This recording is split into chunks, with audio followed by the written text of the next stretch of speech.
Hello, hello, hello, hello. How are we doing this evening, beautiful people?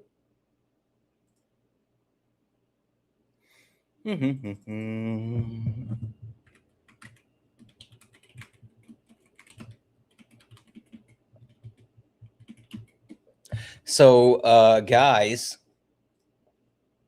the topic changed for tonight.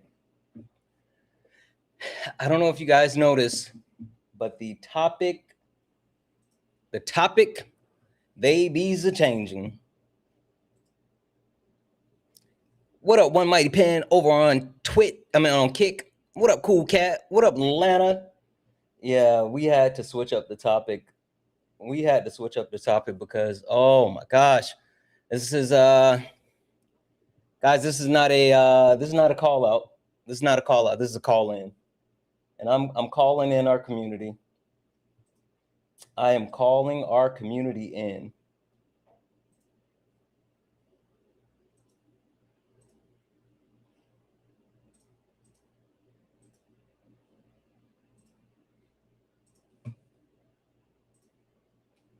Let's go ahead and get everybody in here. Hello, hello, hello. Hey, Miss Bellicella. Hey, Charles. Hey, Tess. Hey, Reaper. Oh, Mar Raid. Who is Mar? I don't know who Mar is, but welcome in, I guess, Mar Raid. Welcome in, welcome in, welcome in, welcome in, welcome in, beautiful people. We are going to go ahead and get started here in just a moment. I see there's a ton of people hopping into the box. FYI, FYI, for all the people that's in the request, this is not sparring with Santana. We are not debating. This is not a debate. This is late nights with Santana. This is our panel discussion, our community panel discussion. So if you are interested in joining the community panel discussion, you can go ahead and get in here and we can have the conversation. But FYI, this is not about debating. So with that being said, tap the screen, share the live, send your daily heart me. It's only one coin. It will boost the live and push us out to the FYP. We are going to go ahead and get started here. So let's start here. We were supposed to be having a conversation around intersectionality this week, right? That was supposed to be the topic for late nights this week. But there was something super interesting that happened. There was an actual conversation where we realized as our community as a whole, yeah, I know, our community as a whole lacked the understanding of a few different things.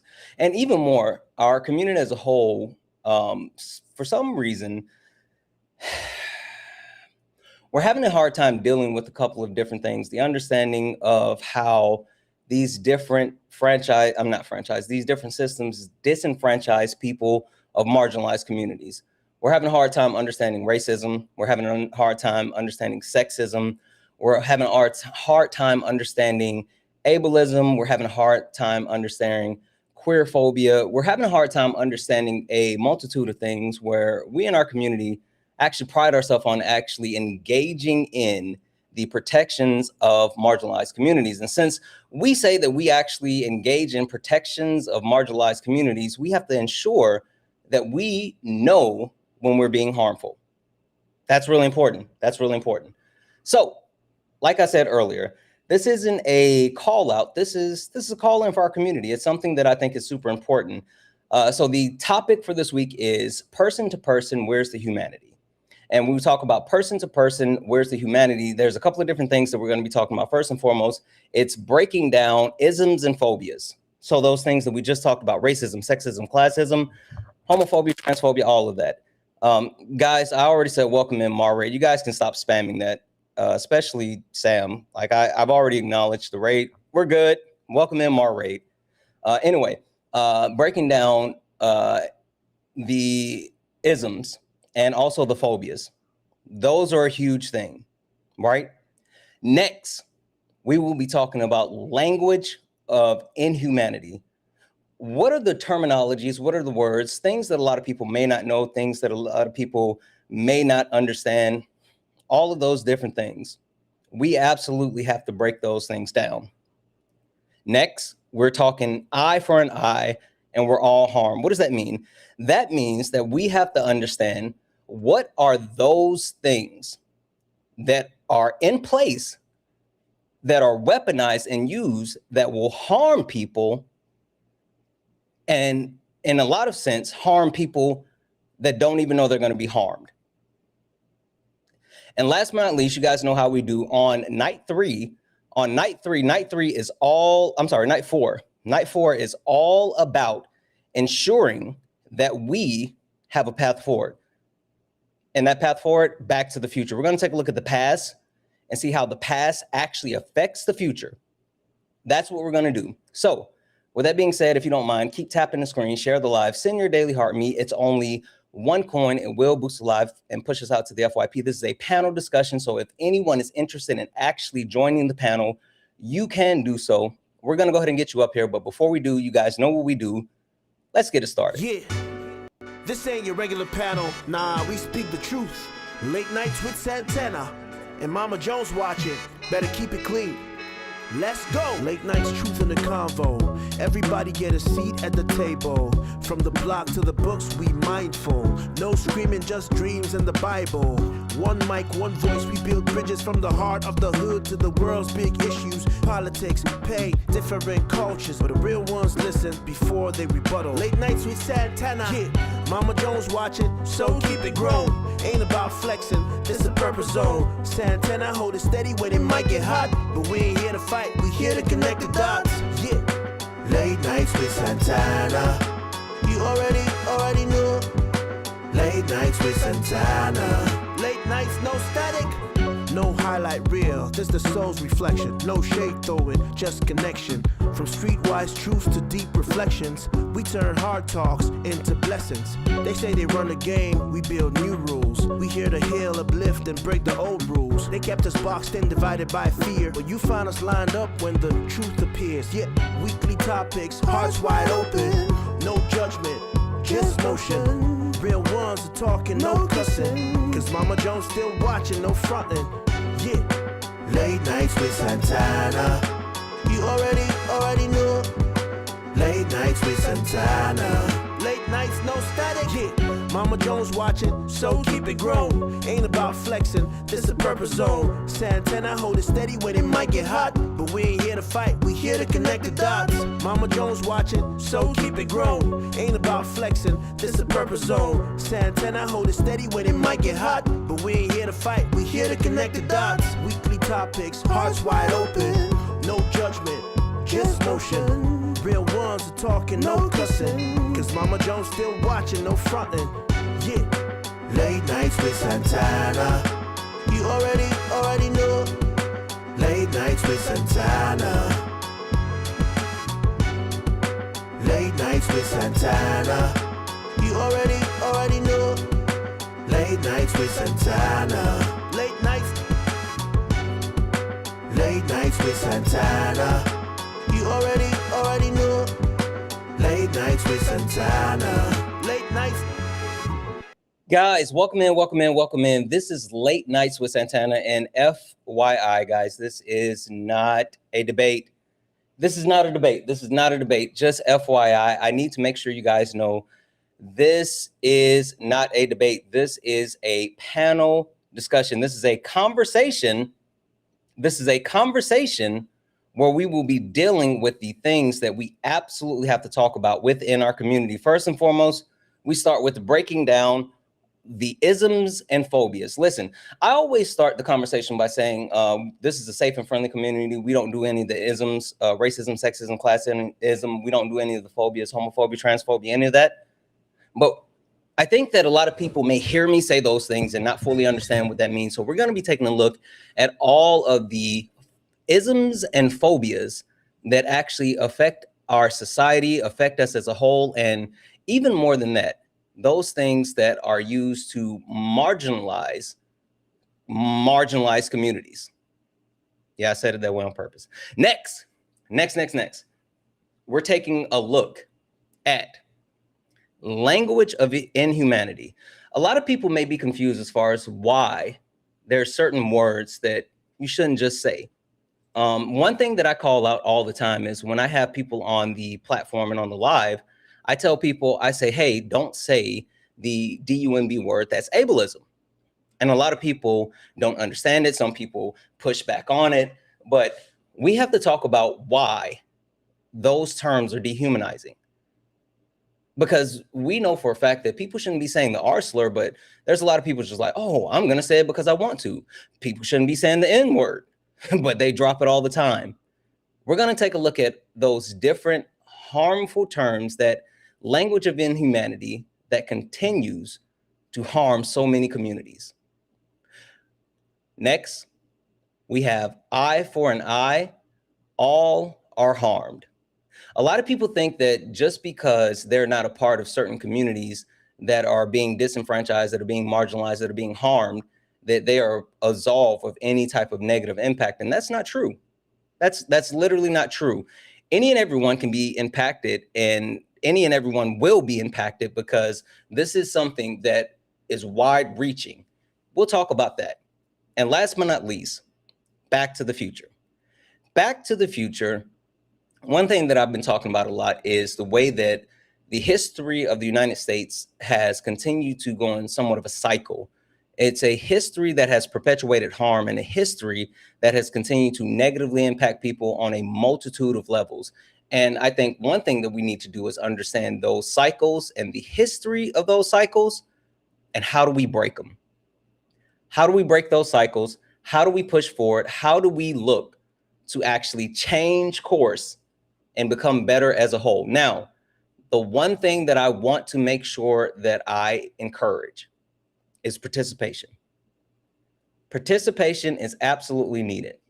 Participation is absolutely needed. And when I say participation is absolutely needed, I mean participation is absolutely needed in the sense of, I want to hear from people that are a part of these communities. So this is your chance. Come up, come up, come up, come up. If you're part of the queer community and you're being disenfranchised, I want to hear from you. I want to hear your voices. If you're part of the a community with people who have disabilities, I want you to come up. I want to hear from you. If you are someone that is a minority, if you're Black, heavy B, I want you to come up. I want to hear from you. If you're a woman, I want you to come up. I want to hear from you. I want to hear from all of the marginalized communities, because there are certain things that are weaponized against all of the communities, and we have to understand those things.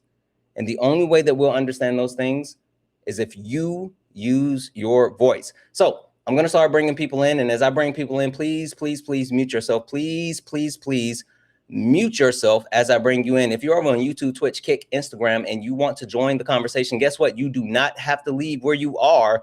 The only thing that you have to do is click the link that's in the bio, and you can join from where you are. You do not have to actually come over to TikTok. You can just click the link and join from where you are. I'm going to bring people in, and as I bring people in, make sure you please, please, please mute yourself. We're going to go around the horn and do some introductions, and then we will get into it.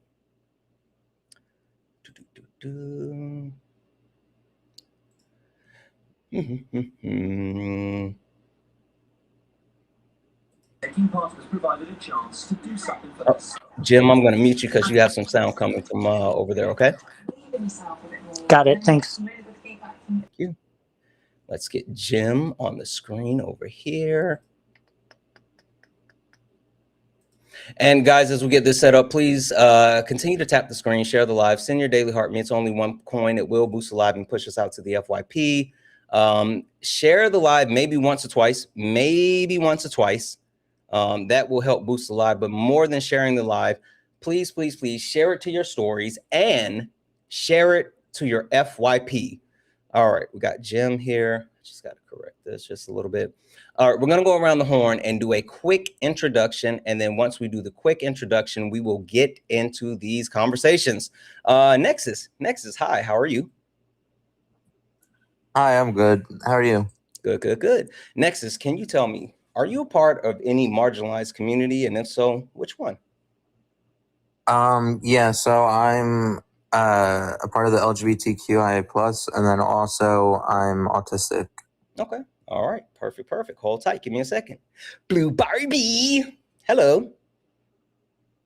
What's up, Santana? How are you? Good, good, good. Blue Barbie, for the people who may not know, can you tell, I'll ask the question straight up.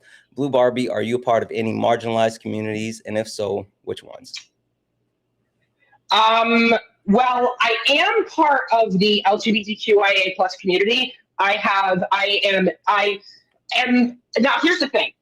I'm still I'm still going through like the discovering of who I am, but I am non-binary. I would consider myself non-binary. I'm still confused about my sexuality, and like it's still like it's so complicated, and I'm still trying to figure things out. But but I will mention that I do have autism, and I have obsessive compulsive disorder.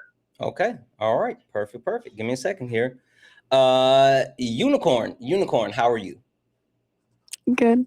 Good, good, good. Unicorn, are you a part of any marginalized communities? And if so, which ones?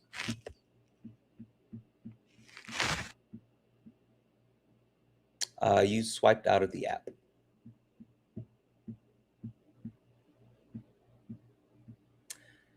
Unicorn, you have to come back into the app. Unicorn going once. Unicorn going twice. All right, we're gonna go ahead and get you out of here.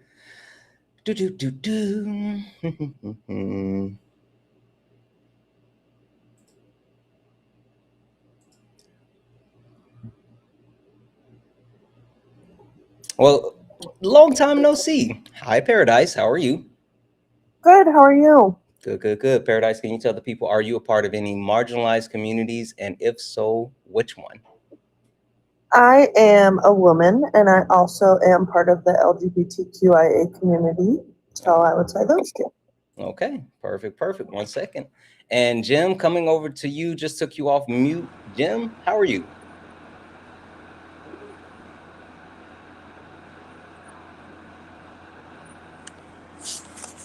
Jim, over on the YouTubes, how are you?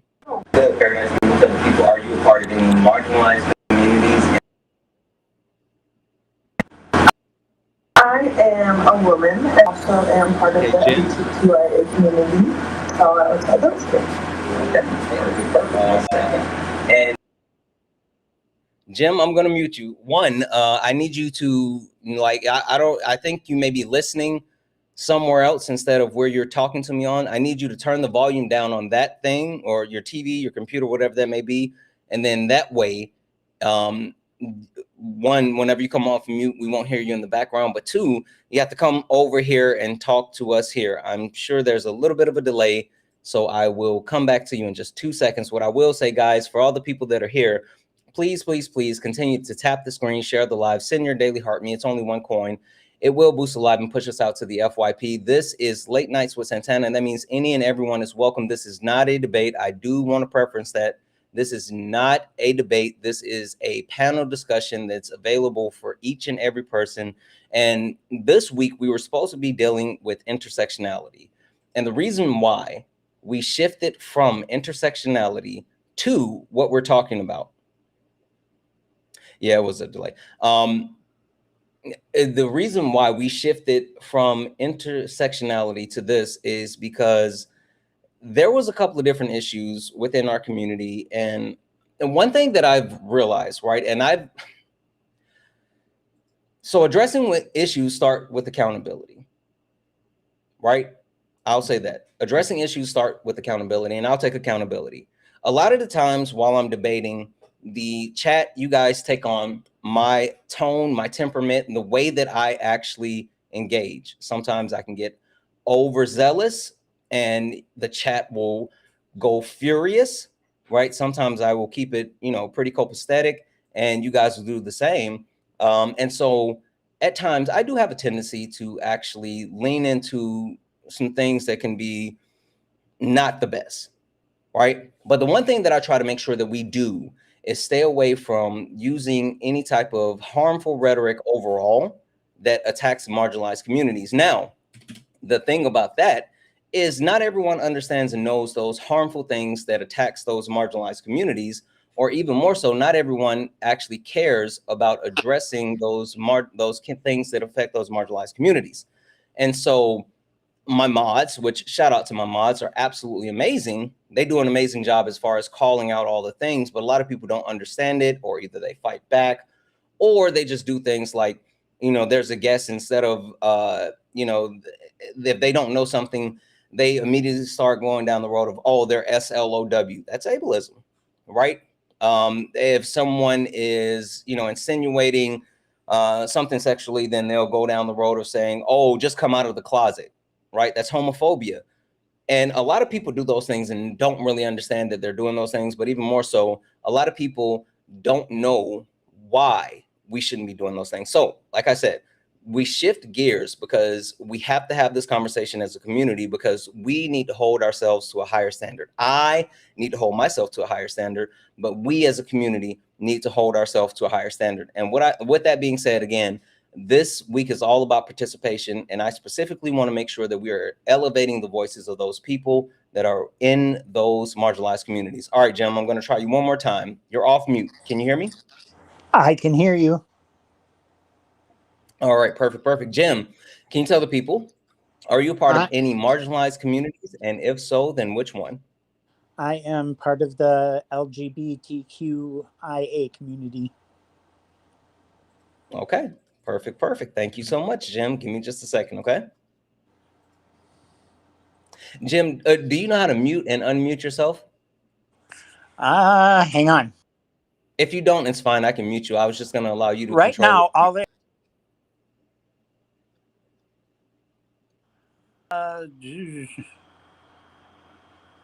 That's okay. Now I'll you're mute you gonna for have now. to do it. All right, guys.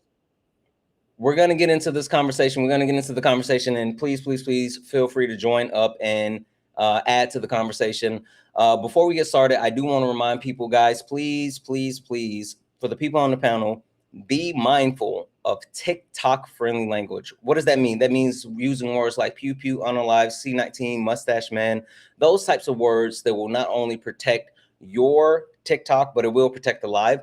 Also, I do want to remind people that this is a safe and friendly community. What does that mean? That means that we don't deal with any of the isms, racism, sexism, classism. We also don't do any of the phobias, homophobia, transphobia, none of that. We don't play that on the panel nor in the chat. Except this week, we're going to be addressing those things head on. But chat, please, do not use caps. Caps are for mods. It will draw my attention away from the panel and to the chat. And we really want to be able to have this conversation this week. But I need you guys to be an active participant. And what does that mean? An active participant means tapping the screen, sharing the live, sending your daily heart, knocking out the daily gift goal. We have the little pink heart puffs right now. So if we can knock those out, it'll help push us out to the FYP. Also, if you enjoy what we do here on late nights, if you enjoy the space, please consider donating. It helps us to be able to continue to do late nights. So Cash App, PayPal, Venmo, pay links are in the link tree in the bio. Santana Speaks for You. Santana Speaks for You is the best way to support the live. If you're over on YouTube, you can send a super chat and I will read that out. Everything is accepted. Anything's appreciated. I know there's people hopping in the request. I promise you, I will try to get you guys in here as quickly as possible. Nexus, starting with you. So Nexus, first thing we absolutely have to dig into is breaking down isms and phobias. Nexus, I'm going to kind of give you a little bit of a, not a burden or uphill climb, but Nexus, can you tell me, what does that mean to you when you're really talking about isms and phobias, whether it's racism, sexism, ableism, queerphobia, transphobia, any of those things? What are those things mean to you, and how do you identify them? I would say that they just mean like any sort of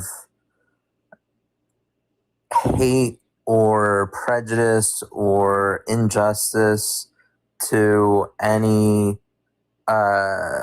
like any community or type of person. Okay. Yeah. That is absolutely what a lot of people actually think of when they think of those types of things. Question for you. because you said something, and this is a key word, and you may have heard me talk about this when it comes to racism, right? But are these things predicated on hate? No. Why do you say that? I mean, you've talked about before how you can be racist without actually hating another race. Yeah, absolutely.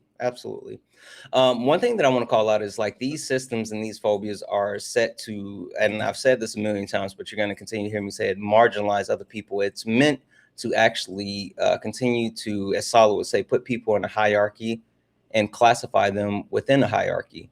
The reason why racism or sexism or ableism or queerphobia, the reason why these things exist is to continue to say that these people with these characteristics are less than, and so there is a hierarchy, a power structure, and since they don't meet the standard, the default standard, then they are less than. And then this actually exists in a multitude of ways.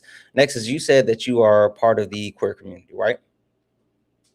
Yeah, I said I'm a part of the queer community, and I'm also autistic. Got it. With being a part of the queer community, is there a hierarchy within the queer community that you know of?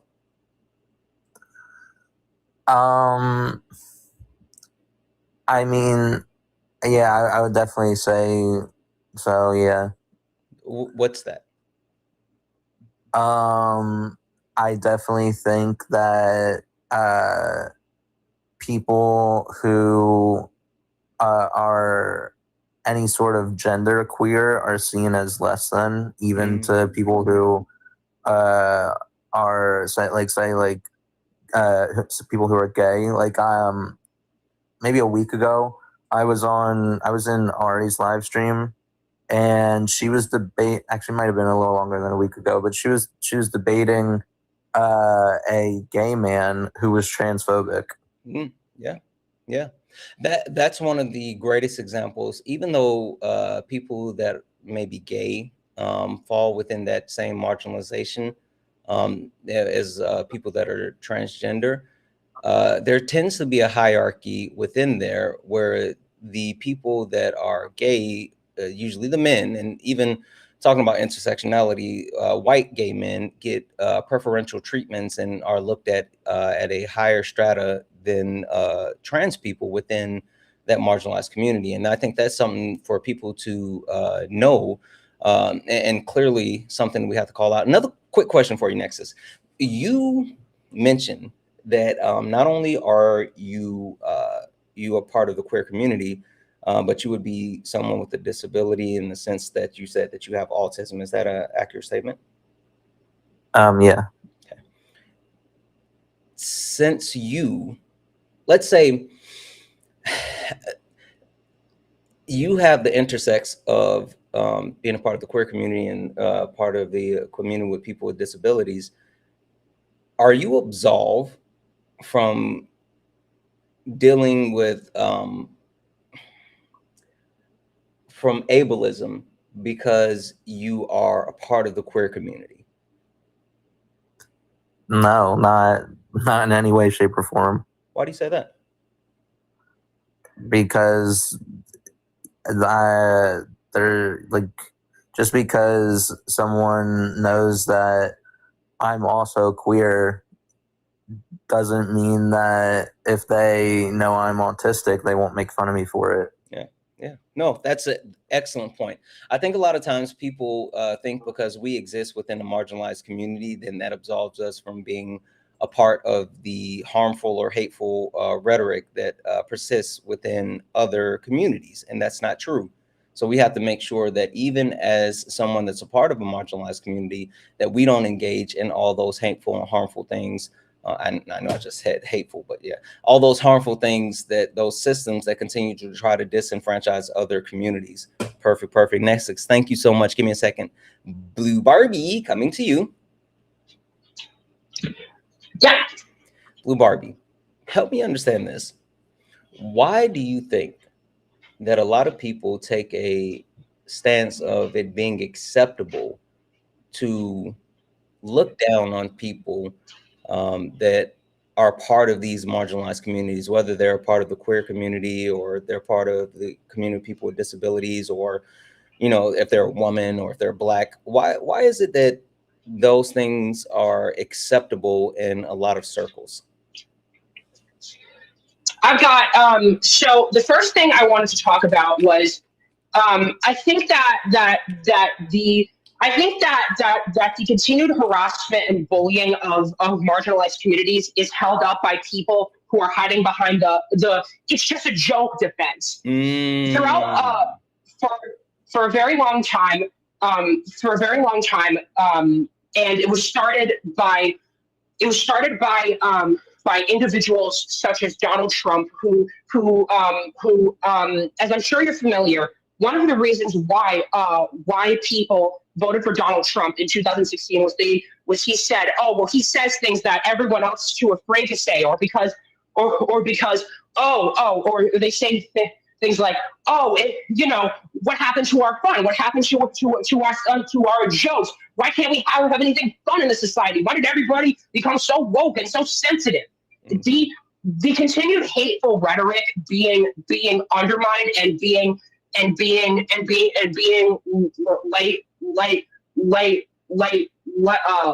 dismissed as like jokes continues to be held up by and it's what I like to call a form of white supremacy. Especially when it comes to people's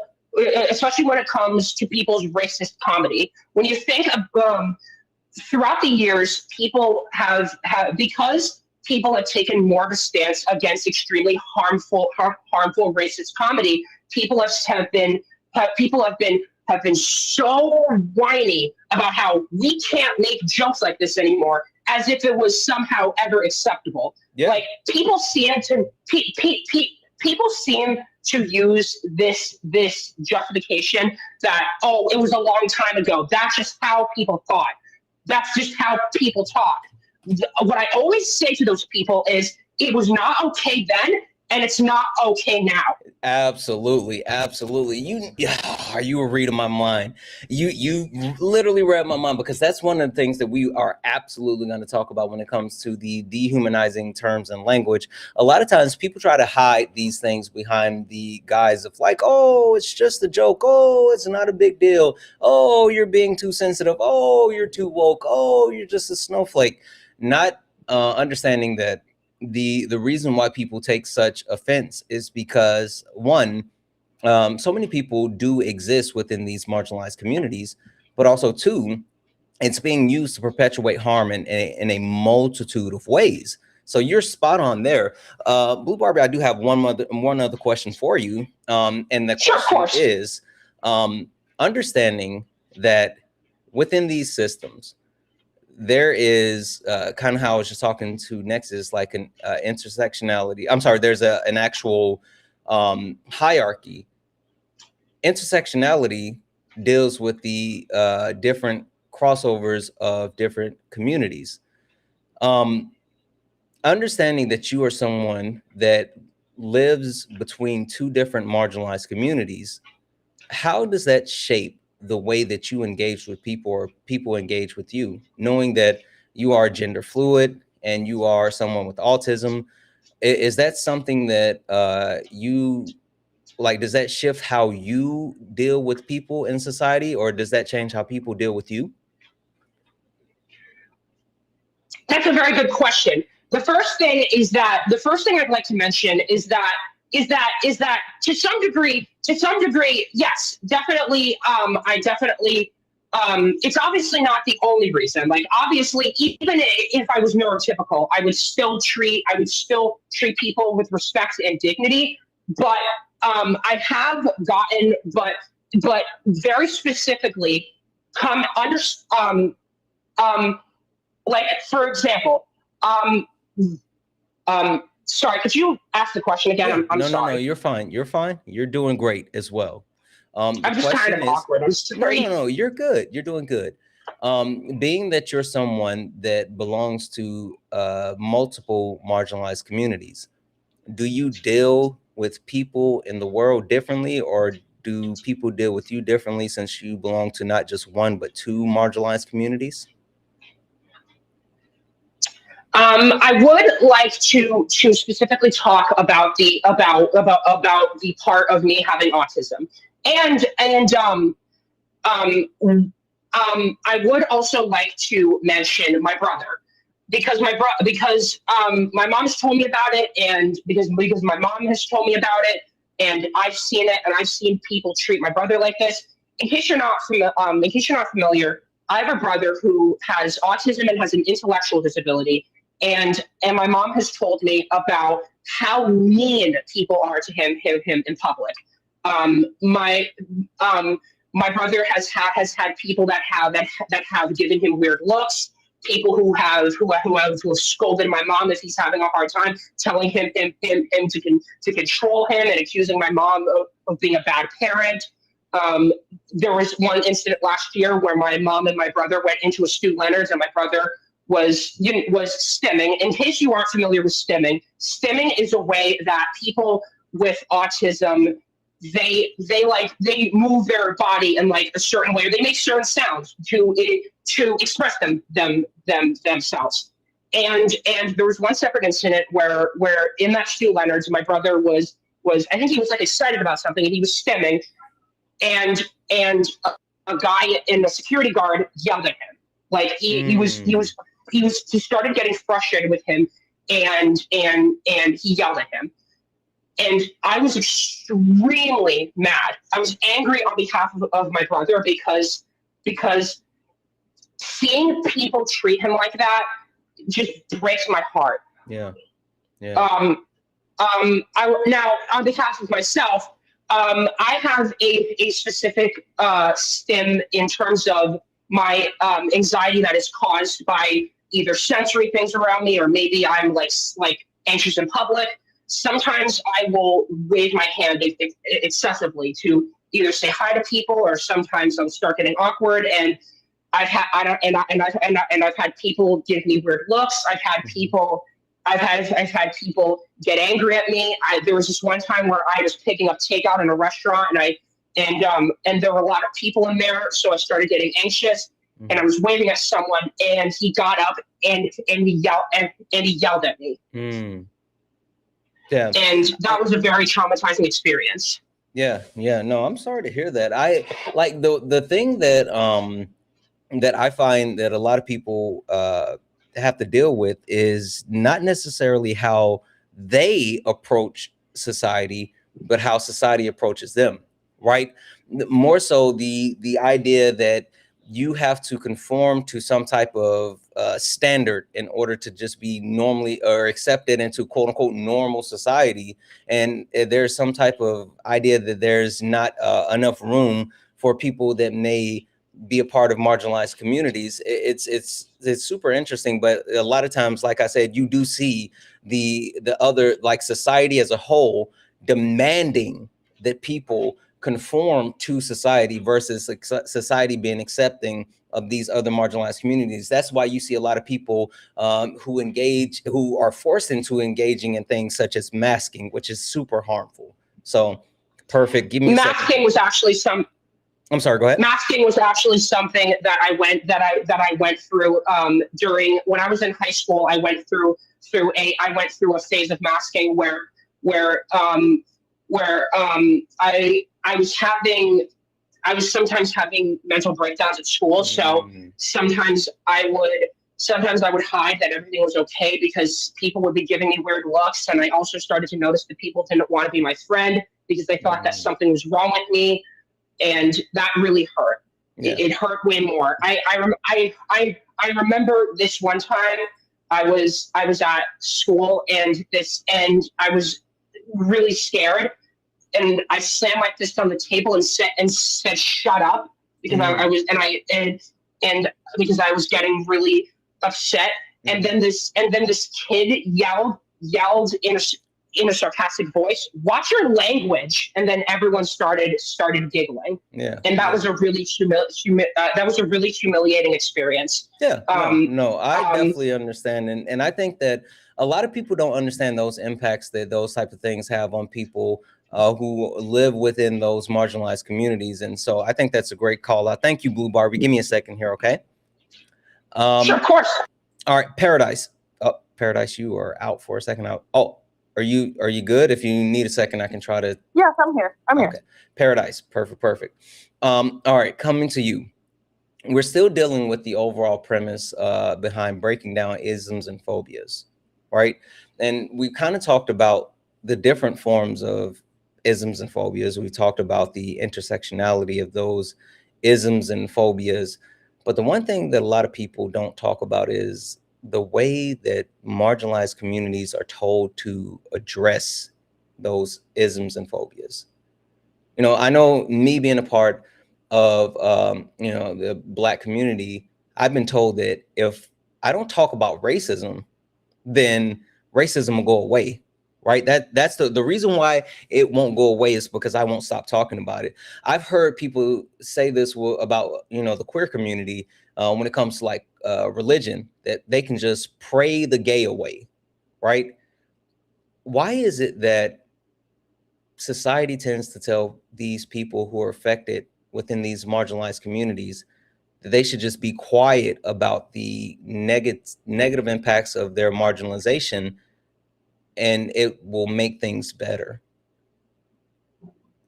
I think that so much in society we run off of this premise of out of sight, out of mind kind of thing, where you don't have to face your own issues that you bring into the world as far as any isms or your play in the capitalist society and your play with white supremacy and those sort of things. If you don't talk about it and you don't, then the unmarginalized community doesn't have to deal with the uncomfortability, and nobody has to kind of look inwards to face their things that they need to work on.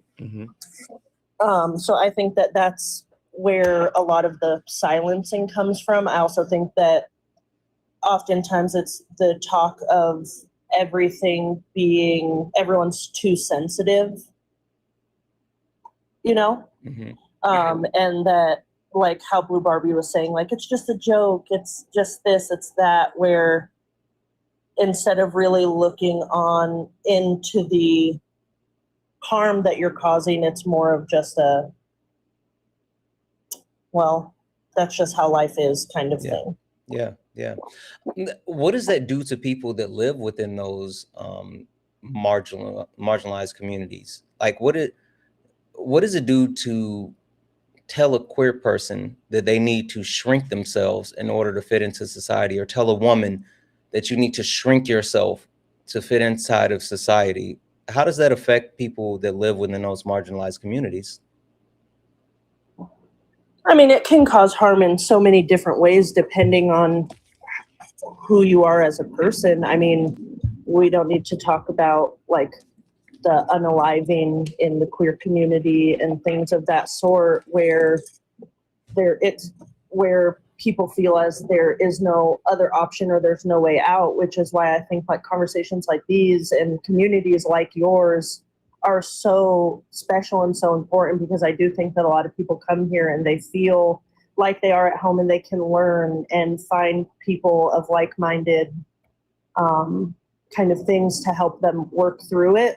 But when you go to silencing, you take out the community aspect of it as well. So if we're not talking about it, how are we supposed to find our community of where we can converse with each other and, you know, do call-ins of, hey, this is wrong. You know what I'm saying? Like, if you are silent and you don't talk about it, then we can never, I don't see how we would ever be able to get better.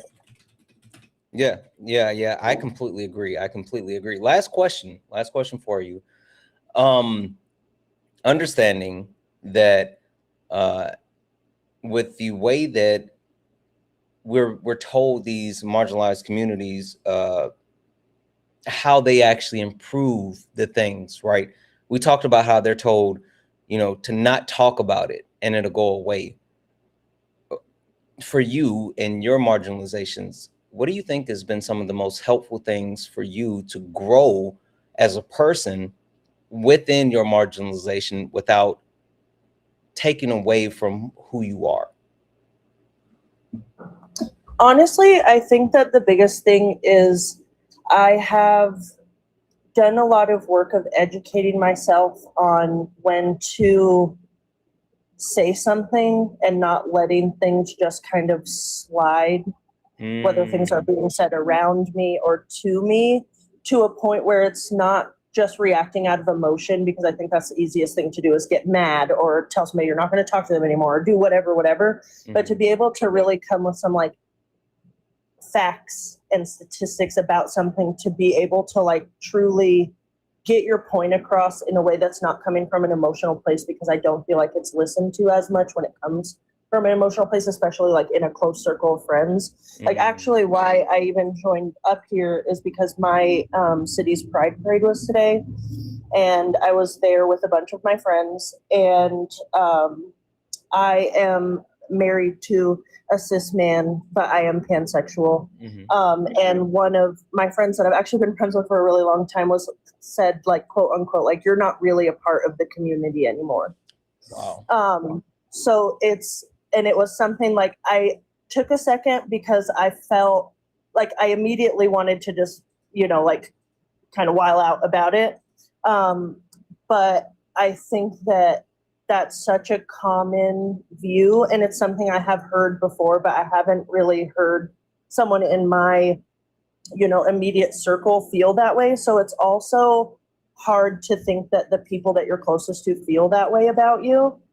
And I think that people that have proximity to any marginalized group get a sense of comfortability about what they can say, because it's like, oh, well, I'm friends with you, so I can't possibly have this sort of ism, or, that's the day old joke of, if you have Black friends, you can't possibly be racist, or if you're married to a Black person, then you're not racist, or if you're married to somebody in the community, then you're not homophobic, and those sort of things. So it's definitely very interesting when people's like inside voices come out, and you're like, oh, that's really what you think of me. So that's actually why I joined up, and kind of what I wanted to kind of touch on is that even stuff like that seems not harmful, that just because I am married to a cis man does not make me any less a part of the community.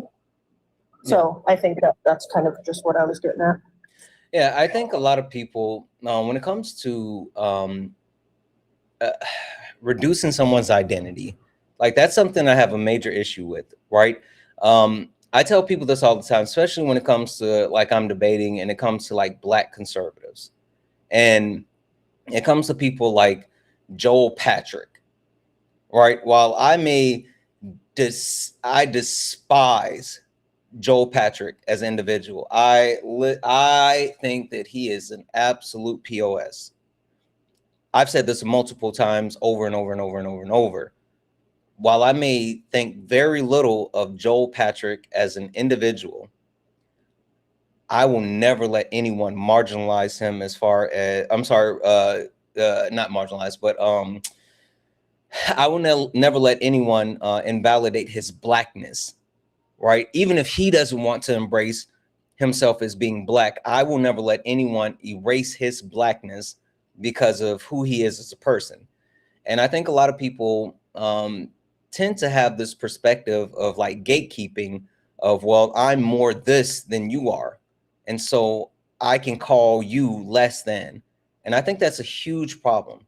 And so I always try to make sure that no matter how I may feel personally about an individual, that I never remove the way that the person belongs to said communities, because that's not for anyone to do. They exist within the society that we live in, and so they exist within those communities that we live in. But perfect. Thank you so much. All right, we're gonna try to get Phoenix Eyes in here one more time over on YouTube. While we do, guys, if you don't mind, keep tapping the screen, share the live. Let's get the likes up. Let's get the likes to 100,000 likes. Also, the daily gift goal has been sitting for a while. Can we knock out the daily gift goal, guys, please? It's the love you so much. Please. Can we knock out the daily gift goal? Last but not least, if you guys actually enjoy late nights, if you enjoy what we do here, and you want to keep it going, please consider donating. Cash App, PayPal, Venmo, pay links in the link tree in the bio. Santana Speaks For You. Santana Speaks For You is the best way to support late nights. If you're over on YouTube, you can send a super chat and I will read that out. Phoenix, how are you? Can you hear me? Phoenix the Genius, you're muted. Can you hear me?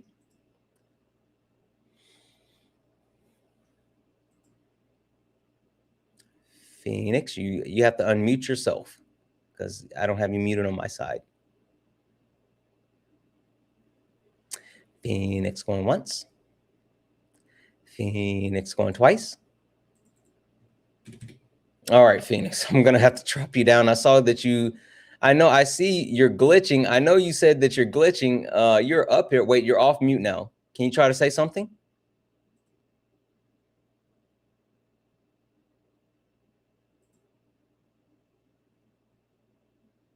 Oh, I'm sorry, Phoenix. I'll drop you down. You can try again, but like I see you, and you're at least off mute now, but we don't hear you. All right. I'm going to start bringing more people in here in just a moment. So if you're interested in joining the conversation, if you're interested in joining the panel, please go ahead and request up. We will be getting more people in here in just a moment. But before we do, I just want to go around the panel real quick. One quick question before I drop you guys down. And Nexus, I'm starting with you. Nexus, we talked about the different marginalizations and the way that people exist within these communities, but what we haven't talked about is the connection between these marginalizations, these systems, these communities, and capitalism or politics or the patriarchy. Nexus, do you think I was hoping you'd bring this up. Say it again? Oh no, I was saying I was hoping you would bring this up. Ooh, okay. Do you think that any of these systems or these marginalized communities exist because of capitalism, politics, or patriarchy? Absolutely. Tell me why. They basically incentivize them. I mean, and not only that, but in a way, I wouldn't say they completely created them, but they definitely created a lot more of them. What do you mean? I mean, I don't know exactly how to explain it, but I mean, we've talked about how capitalism, there has to be a hierarchy, and therefore the minorities are going to be lower on the hierarchy, which then puts people with a disability, people who are queer, people who are not white, people who are poor, all the minorities, it's going to put them down, and it's going to basically incentivize not being a part of any of those minorities. Yeah, no, you're absolutely right. And there's more. I don't want to give it away, but I think that's spot on, right? Something that a lot of people don't understand is these systems didn't just spawn, right? They didn't just come out of nowhere. The reason for these systems and the reason for these marginalizations and the reason why they have been consistent and persistent is because they have been weaponized by politics. They have been created and structured through patriarchy. They have been incentivized, like you said, via capitalism. It's all connected, but we'll talk about it a little bit later. Nexus, thank you so much for coming up and joining the conversation. I really, really appreciate you. I'm gonna go ahead and drop you down, okay? I just wanted to say, well, two things real quick. After the other day when we talked, I'm officially no longer a Democratic Socialist. I'm a socialist. Got it. And even though it took you slandering the Matrix to explain why. And the other thing, I just wanted to say that when it comes to people with a disability, or like in my case, someone who's autistic, Like I've definitely, because of the fact that I'm considered higher functioning, which obviously in its own way is kind of screwed up to say. Yeah. But that's just the label I was given. No, yeah, absolutely, I understand. But people don't get the functionalities, and so I've experienced what someone who is considered lower functioning would experience, and it's very hurtful. Like it is extremely hurtful to be so belittled and dehumanized, and because they think I'm like less intelligent. And I just think that shouldn't happen for any functionality of any disability. Yeah. No, I couldn't agree more. I could not agree more. And more than anything, I'm really happy to have you a part of our community, because you add so much. I mean, I absolutely appreciate having you here and being able to join and help develop the conversation and things along those lines. But I appreciate you being here and being able to join this conversation. Thank you. All right. Have a good night. You as well. Blue Barbie, coming to you for a second. Now, I did list those multiple things that include the yep, I got it. I'll get to that in just a second. The multitude of things when it comes to the different systems that are incentivized. Why would capitalism want to incentivize marginalizations of people? What do you mean? Could you specify? Yeah. Why is it that there's a need in order to make money to like be racist or to be sexist or things like that? Why are those two things connected? I know why. Why? Because here's the thing. People who are capitalists, or specifically like big tech billionaires or like big tech people, they get away with it. All of them and have gotten away with perpetuating it because they know that they're going to get away with it, because they know that they're not going to lose their position. They know that nothing's going to change for them. That's why Donald Trump continues to do these things. That's why one specific example I could bring up, Elon Musk hitting the Hitler salute at, I don't remember what event it was, but I'm sure all of you have seen the video of Musk doing the Hitler salute. Elon Musk Mustache Man, sorry.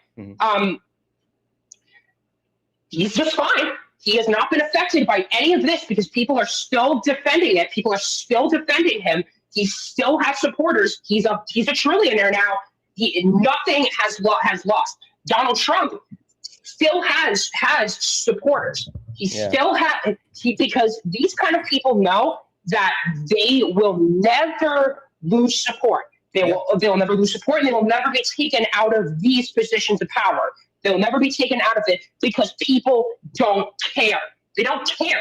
The people who buy from these companies that are represented by these incredibly awful people, they don't care. The billionaires and the trillionaires who say this incredibly hateful rhetoric and continue to spread it, they know that they're either not going to lose support, or they are not going to lose those positions of power. They're going to continue to grow. They're going to continue to make money. They're going to continue to have people defending them. Like, one of the best examples I can think of is Donald Trump. And I'm sure all of you are familiar, Donald Trump is extremely racist. I don't have to go, it would take me like forever to go over all of the extremely racist things he's done over the years. But the obviously best example is Donald Trump Donald Trump late last year depicting, I'm not sure if it was late, but it was sometime last year, Donald Trump on Truth Social depicted Barack and Michelle Obama. Yeah. He depicted Barack and Michelle Obama as monkeys. Donald Trump started that incredibly racist BS claim that Obama was born in Kenya with absolutely no evidence. Donald Trump and his father Fred Trump were through the 1970s were refusing to write to black people because they're black.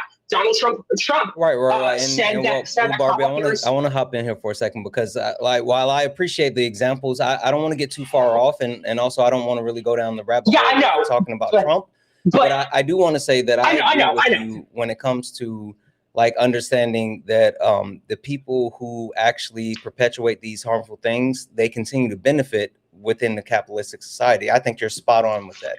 Yep, capitalistic societies. I've said this before, but a lot of people say that like, capitalism is in need of reform. It's not. Capitalism is a very specific and an intentional system. Yep. It's not like a system that was made. It's not a system that is all flawed and in need of reform. No, it was a system made to continue to make people suffer. Yep. To make anyone that isn't white, isn't the top 1%. Right. They continue to benefit from it. Right. Absolutely. And that's why we talk about the harms that I have a lot to say. I'm sorry. You're good.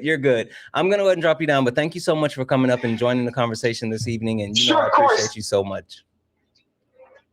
Yeah. Bye, Santana. Have a good one. All right, guys, I'm going to start bringing people in and add additional people to the conversation. If you want to join this conversation, go ahead and hit the request button. Jim, are you there on YouTube? Let me try you again. Yes, I'm here. Okay. Paradise, give me a second. Jim, really quickly, because before I lose you, can you tell me, I guess what we're talking about at this moment is the connection between these different systems and how they uplift and or these different systems are uplifted and perpetuated by the sense of like capitalism, politics, and patriarchy. Specifically speaking, politics, right? Politics is always used, whether it's talking about gay men before the legalization of gay marriage, or the negative impacts that have been perpetuated throughout the history, and the way that politicians have weaponized that all the way to today, where people that are part of the trans community are a consistent target by politicians. Why is it that politics has been so focused on the queer community? Well, I think part of it is because the queer community has been so marginalized and so looked down upon that passing legislation in their favor connects you to them, and therefore you would be unelectable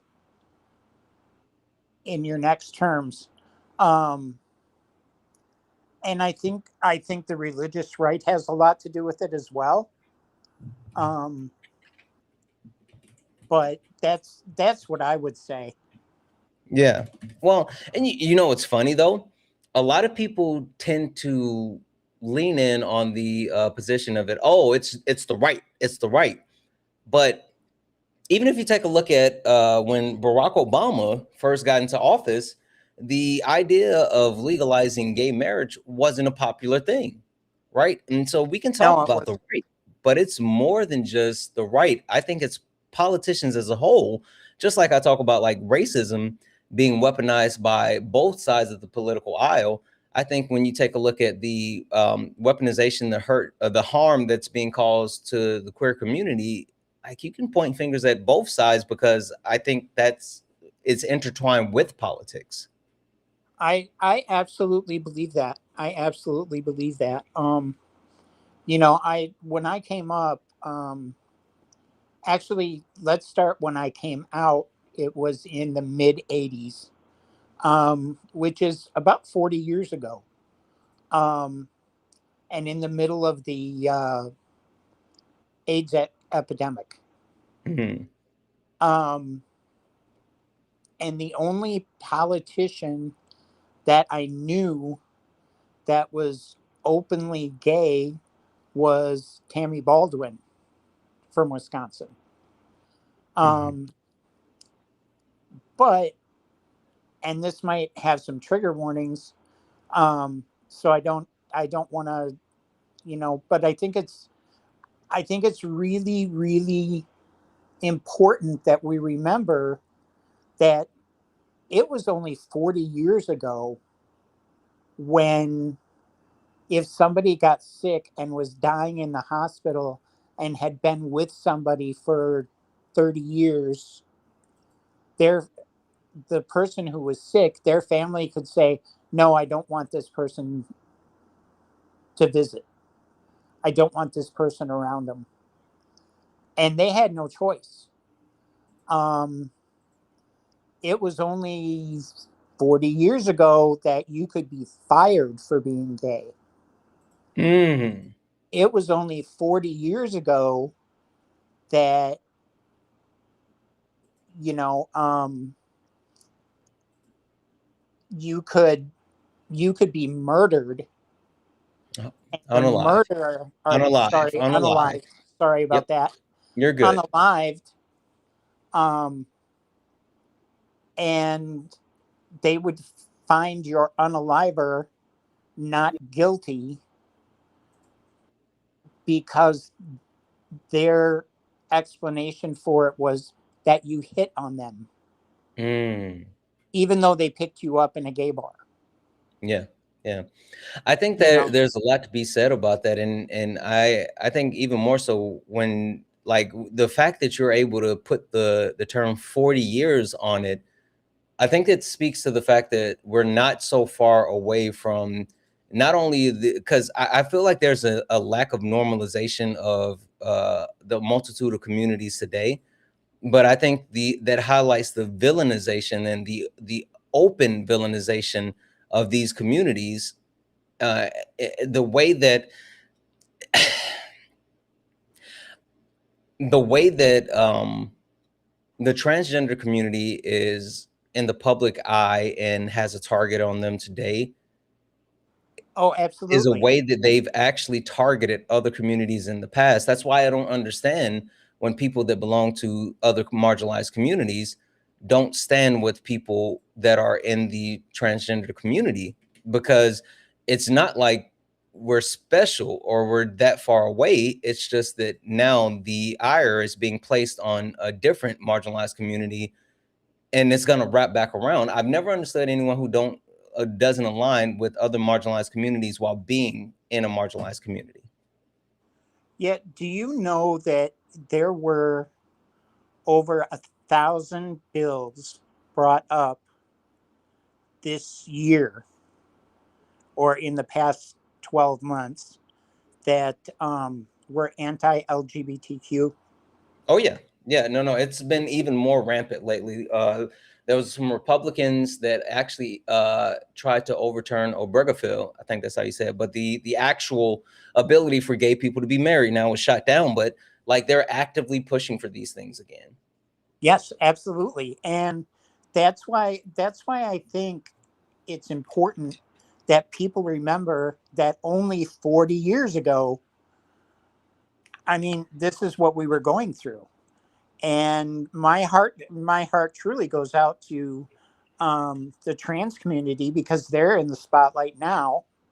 Yeah. Um, and but you know, I think too that it's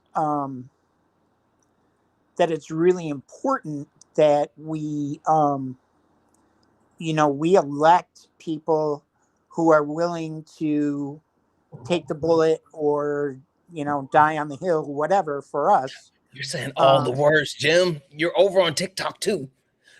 oh, sorry. Sorry about that. Mhm. um but I really, um I just think that we need to remember how things used to be. Yeah. I was at one point, I worked in a gay bar. And at night, after we closed, um, uh, one of my duties was to take the cash bags and take them to the bank. Mm-hmm. So I walked out. There was a big parking lot there. I walked out, and I was F-word bashed. Mm. And I know that's exactly what it was because they didn't even take the money bags. Mm. They didn't even take them. There happened to Wow. be two policemen in a car in the parking lot at the time, while these 5 guys were like beating the crap out of me. Oh, wow. They would not call EMS. They would not give me a ride to the hospital. I had to crawl almost a mile to the hospital so I could get help. Yeah. Yeah, Okay. absolutely. That's Um, horrible. That's horrible. And this, I'll say this, but like, I think a lot of people don't understand how people within these marginalized communities, the way that they are negatively impacted and negatively harmed, and even like it's a constant struggle to just like actually live, not just to be accepted, but to be able to move through society on a day-to-day basis without losing your life. And a lot of people take that for granted if they're not a part of certain marginalized communities, but that's a real thing. But Jim, give me a second. I want to introduce the rest of the people on the panel and keep the conversation moving around, but hold tight okay. for me just a moment. Okay. All right, you got it. Perfect. All right, we got new people on the panel, so we're going to go around the panel really quickly and do a quick introduction, and then we are going to keep it moving. Paradise, if you're still here, you can come back up because you didn't get to like say your closing before you left. Oh, there you are. I don't know if you can come back up for a second, but you just left. You just left. You didn't get to. I didn't get to the last question. Maybe you had to leave or whatever the case may be. But if you can come back up for a second, you can come up if you can. In the meantime, in between time, guys, please keep tapping the screen, share the live. The likes are moving super slow. I have no idea what's happening this evening, but let's get the likes up to 150,000 likes. And can we knock out the rosas? The rosas are the gift goal. And if you are in the request, I promise you I'm going to try to get people in as quickly as possible. We're circulating through, this is night 1 of a 4-night panel discussion. So we will be dealing with this topic throughout the rest of the week. So there will be plenty of opportunities for everyone to join. Last but not least, if you want to support the live, if you enjoy late nights, please consider donating. Cash App, PayPal, Venmo, pay links and link tree in the bio. Santana speaks for you. If you're over on YouTube, you can send a super chat and I will read that out. Before I do the introductions, I want to come to Ari for a second. Ari, are you there? Because it seemed like you were kind of away for a second when you first came up. I had to meet you. Are you there? My bad. I did not know you accepted me. Hello. Oh, hello. All good. Hey, before we hit those quick introductions, I saw you talking about it in the comment section, and then I was going to call it out, but I wanted to get through where we were, but I'll give you the floor. Can you break down the terminology? Because apparently there was some outdated terminology that was used when it comes to autism. Can you educate the people on the outdated terminology and what we should be utilizing today? Yeah, absolutely no problem. And yeah, like terminology changes, so it is really hard to keep up with it. So I want to give that disclaimer. Just like the terminology for PCOS has changed, is PMOS. Just for anybody who's curious and wants to know. So the terminology now for when navigating autistic people is high support needs and low support needs. Because high functioning and low functioning, what that essentially tells people is as if autistic people who are low functioning don't function, and we all function, right? They are existing, they're people, so they're doing things, they're functioning, they just might need more supports in doing those. So that's why the terminology has thus shifted from high support needs to from high functioning to the level of support needs they did. So just so you guys know, it's more now around support needs levels rather than whether they can function or not, because we all function. Absolutely. Perfect. Thank you so much for that, Ari. Also, I will say this. Maybe it's just because I've been paying even more attention to the chats.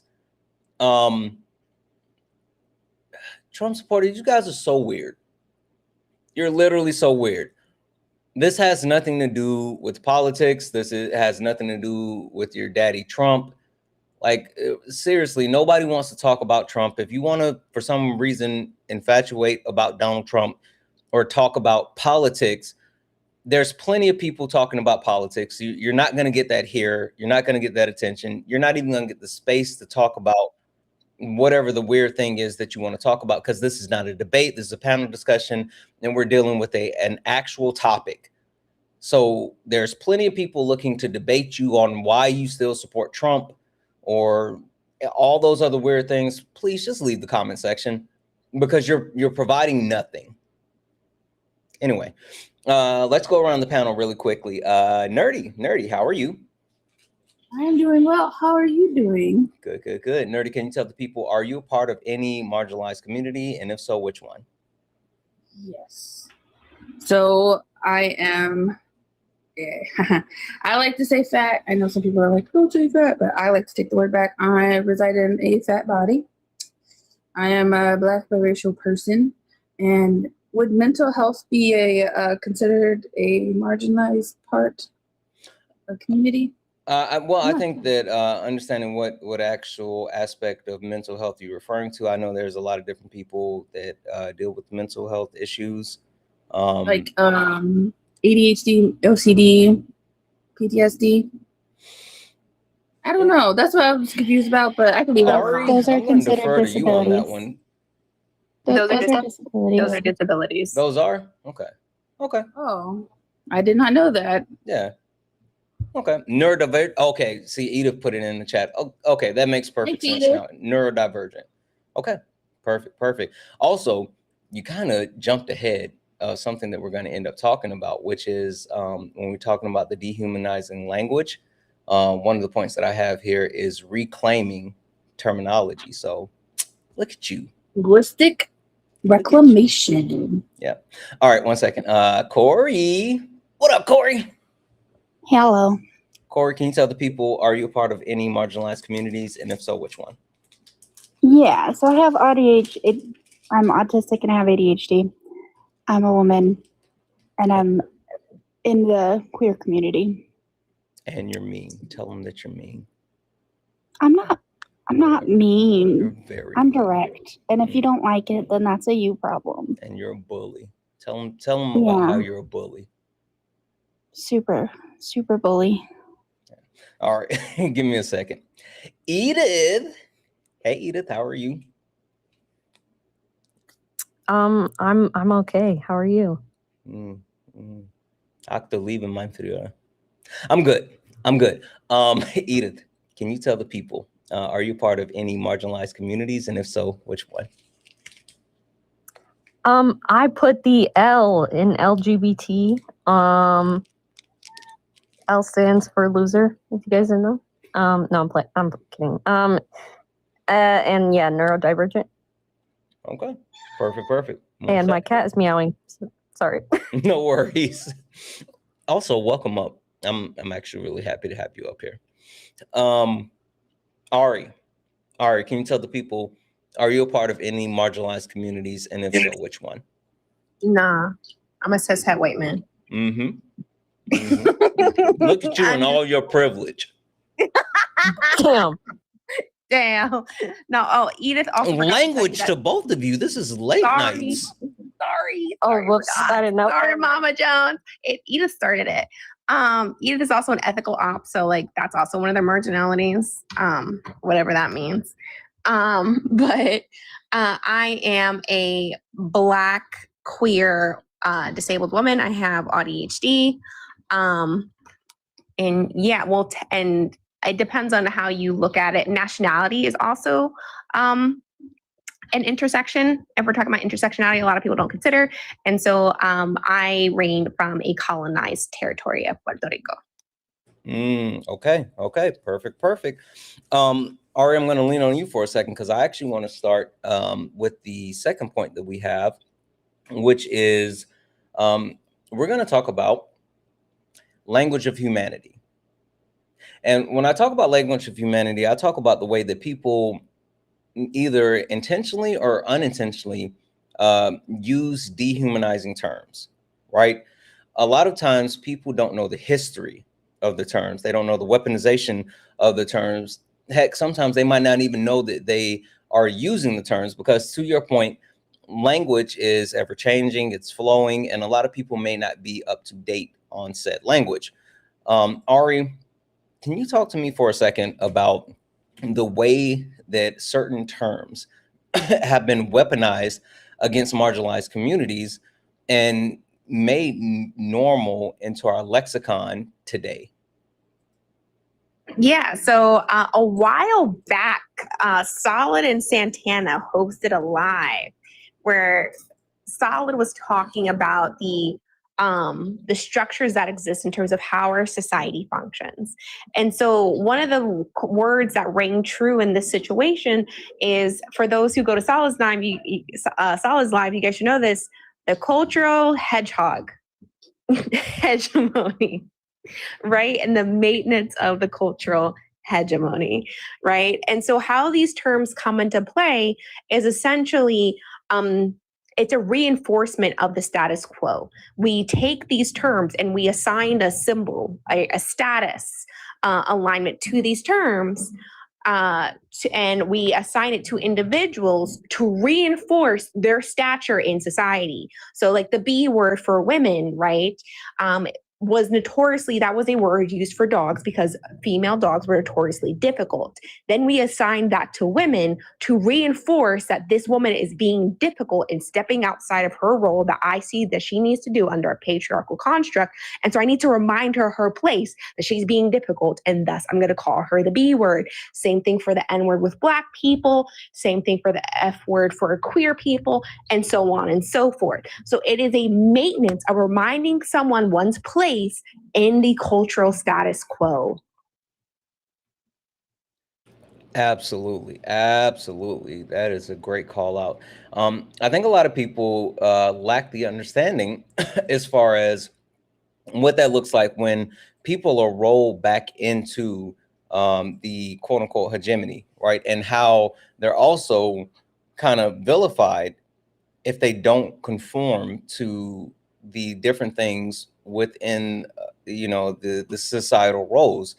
I wanted to come to Edith, but Edith looked like she's dealing, or they're dealing with MAGA Mobile. Edith, what's Whoa. Okay. Edith, approximately, how old are you? I'm 26. 26. Okay, so you're not necessarily in my age range. Okay, I'm still gonna give you this one. There was a time where people rampantly just threw the R slur around, right? Mm-hmm. And the R slur wasn't used as like, oh, it's something that were used to degrade people. It was just like words that was used interchangeable between friends, and words that were said in music. It was just something that was commonplace. And then people start to understand like how it has been harmful and how it negatively impacts people, and like, oh, maybe we shouldn't just be throwing around the R slur.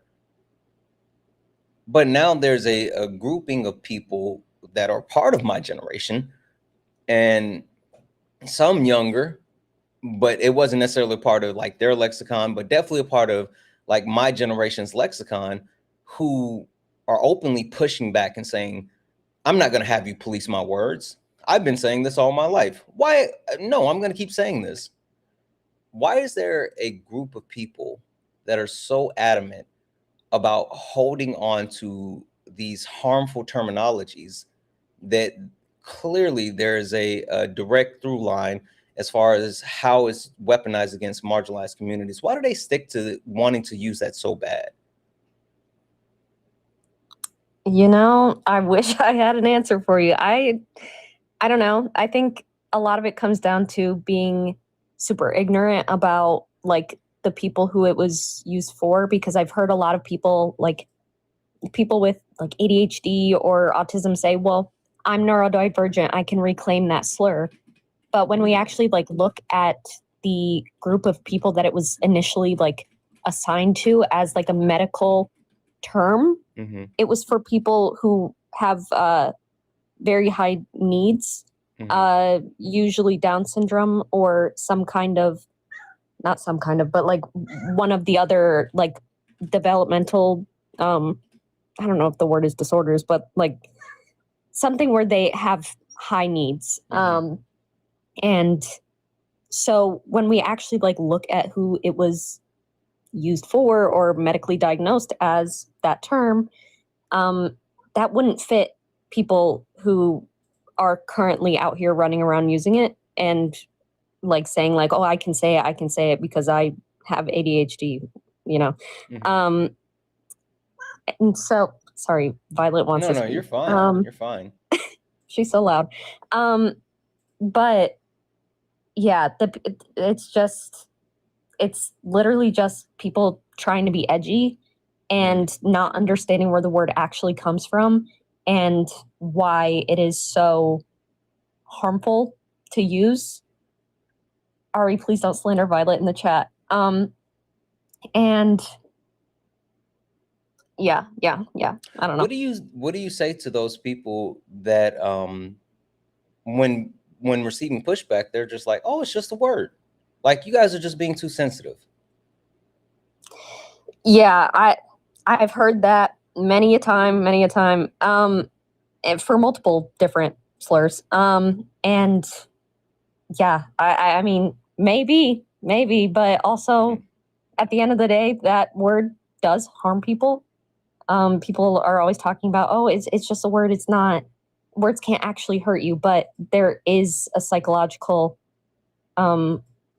effect that comes with especially slurs. Yeah. Like it doesn't matter. It is harmful. Yeah. No, I think a lot of people think that, oh, it's just a word. It's just a word. But they don't understand how, and that's why I often talk about like when using the N word, right? A lot of people say, oh, you should just get over it. It's just a word. Well, like with Black people, not only the etymology, the history, the actual usage of the word has a deep, long history of harm. Like, while Black people were being called the N-word, they were literally being strung up from trees or beaten or like dismembered. And so while today there might not be a direct one-to-one connection with people utilizing the word and those things happening, there's still, the word is still rooted in that actual connection. And that's something that we can't get away from. And that's something that we have to talk about. But yeah, thank you, Edith. Give me a second here. Corey, I saw that you had your hand up. I was about to come to you next. I had a question, but I'm going to let you say what you have to say first. And then I got a question for you. Yeah, so when we're talking about reclamation of specifically that slur, in comparison to like the N-word, where the vast majority of people that it harmed have a say in reclamation. They're able to participate in that discussion. They're able to voice their opinion and articulate whether or not that's okay and who can engage in that. The vast majority, maybe I shouldn't say majority, but a large portion of the disabled community that word specifically targets, which is developmental and intellectual disabilities, don't get to participate in that conversation, whether it be because they can't, they're either nonverbal, or because they otherwise are unable to. We don't get to say for those individuals what's okay and what's not, because they didn't get to participate in the conversation, and they're the ones it harms the most. I'm an admin for adults with developmental disabilities, and still regularly on a daily basis, if I'm a little too excited, if I get a little bit too direct with anybody, people on a regular basis daily still ask me, did you take your meds today? Did you? So it's we're not there to where that's even something that we should be discussing, because we can't even in the field we all work in recognize when there's ableism happening. Yeah. Which might that could just be my brain making that connection there, but yeah. No, listen, first I'm going to say this. You guys better stop trying to jump ahead. We're literally going to talk about that in a second, but I think that's a great call out. I'm just going to stop there because I don't want to say what I was going to say, because we're going to talk about that in a minute, but that's literally a great call out. Really quick, guys, W's in the chat for Amanda for the $4.99 YouTube super chat to say, so excited for this round of late nights. And as always, I'm glad to be a part of the community. Amanda, thank you for that $4.99 YouTube super chat. Oh, hold on, let me go over here. Holy smokes, I didn't know Twitch was over here popping off. I'm sorry, Twitch. W's in the chat for Lana, who sent out 5 community subs. W's in the chat for Lana, who sent out another community sub. W's in the chat for One Mighty Pin, who sent out 5 community subs. Apparently we had a hype train. W's in the chat for Civilized, who sent a raid. W's in the chat for Lana, who sent out 5 community subs. And then we had another hype train. Holy smokes. W's in the chat for Twitch. W's in the chat for Twitch. I apologize, guys. I've been modding as well over in the YouTube vertical. These guys are off their rockers. But W's in the chat, thank you all so much for all the donation, all the love. If anyone else likes to support the live, you can do so. Cash App, PayPal, Venmo. Pay links in the link tree in the bio. Santana Speaks For You. Santana Speaks For You is the best way to support the live. If you enjoy late nights and you want to keep it going, please consider donating. Cash App. Everything's accepted. Anything's appreciated. Keep tapping the screen. We have the daily gift goal of the Let 'Em Cooks over on TikTok. If we can knock those out, that would be wonderful. Guys, make sure that you're reposting the live to your FYP and share it to your stories. You don't have to share it to a bunch of people, but just share it to your stories.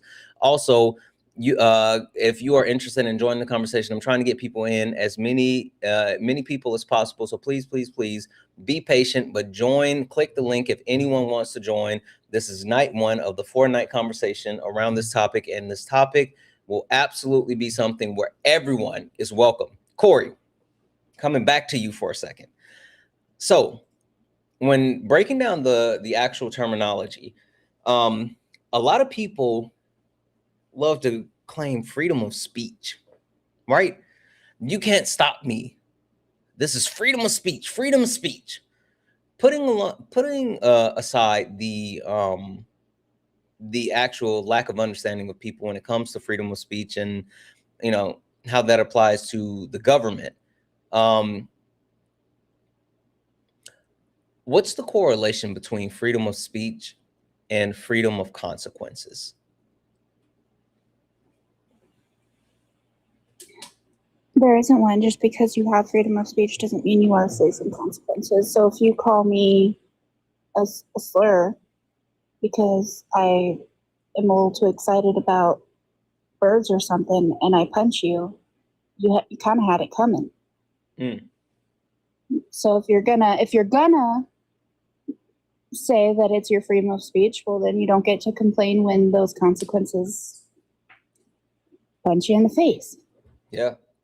Do you think that a lot of people have ran from the actual, or a lot of people try to steer away from the consequences while actually engaging in the rhetoric? Yeah, because it's an excuse for poor behavior, in my opinion, because at the end of the day,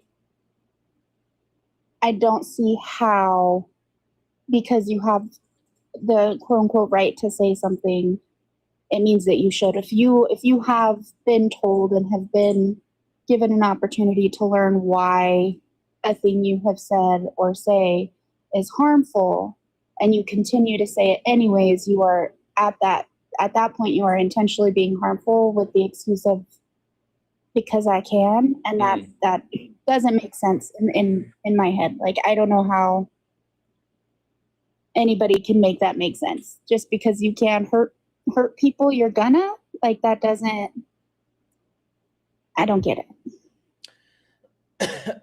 Cora, do you think that like actual cancel culture exists?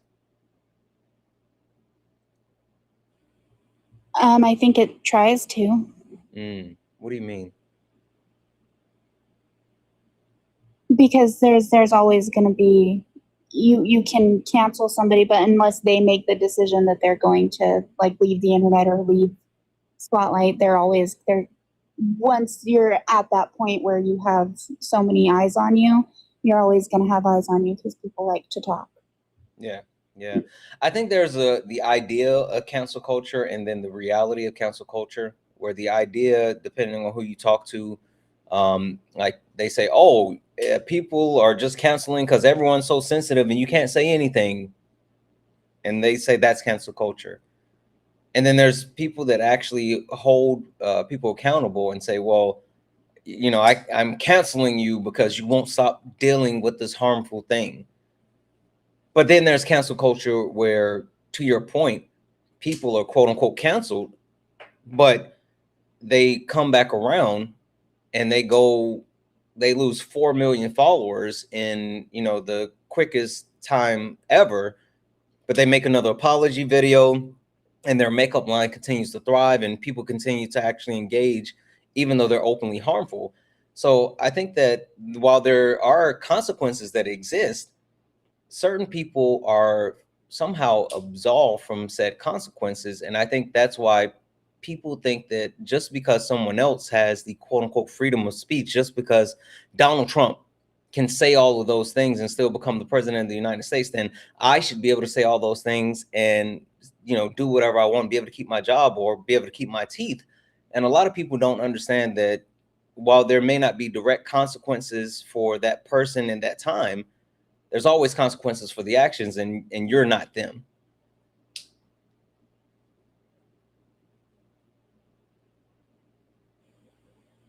Yep.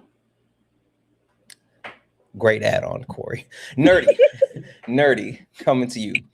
Yes. Nerdy, coming to you.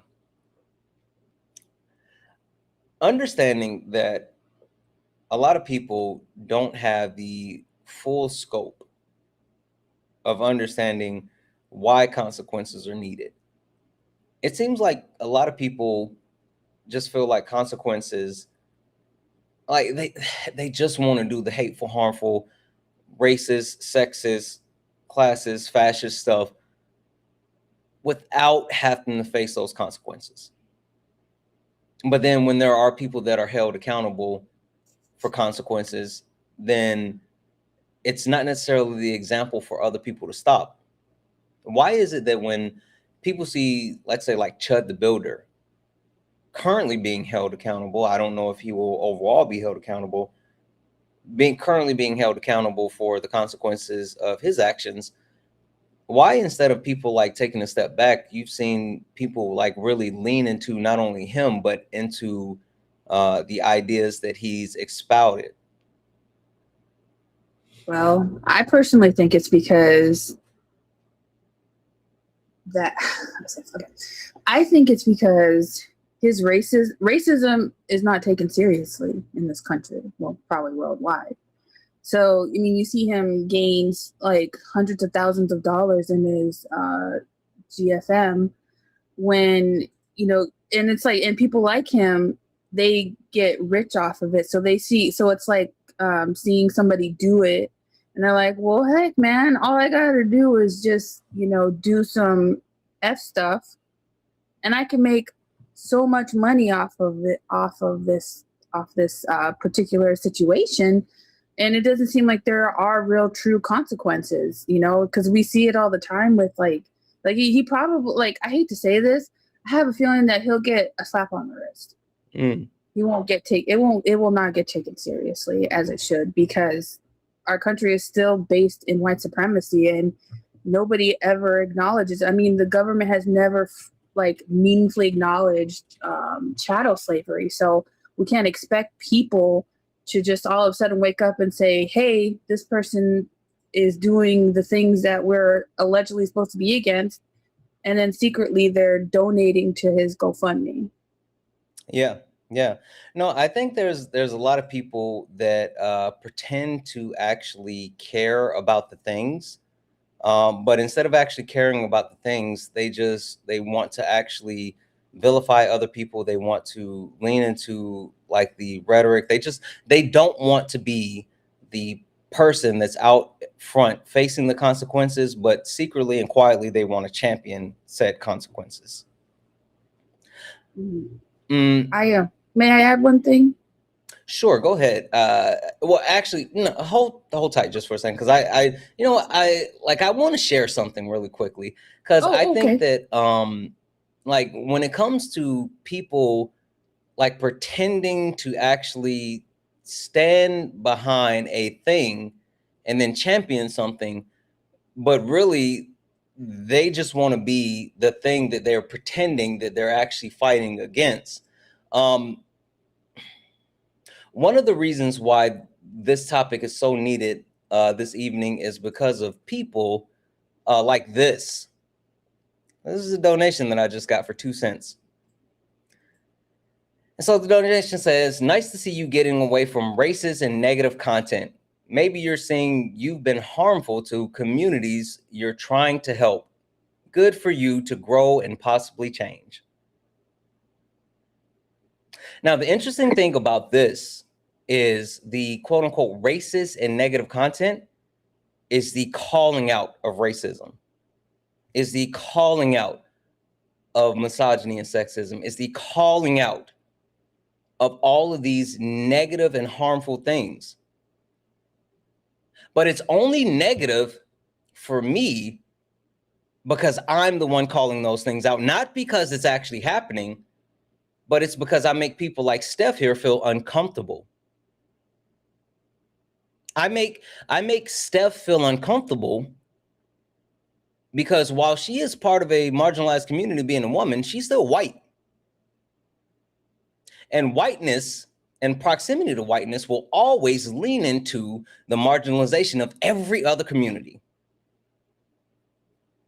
So us talking about the way that people are harmed and the systems that exist, that's me being negative. But to Steph's point, she said, well, nice to see you getting away from racist and negative content.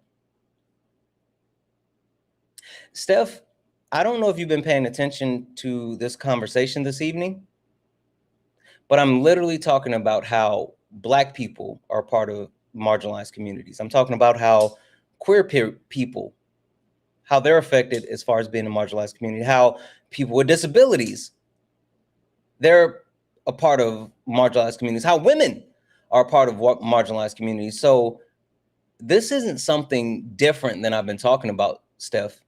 It's just that I haven't been specifically been calling out white people. And so since I haven't been specifically calling out white people, you felt comfortable. And so I just took a moment to make sure that I made you very uncomfortable.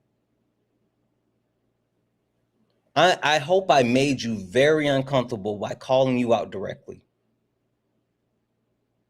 Thank you for your 2 cents. I apologize, Nerdy.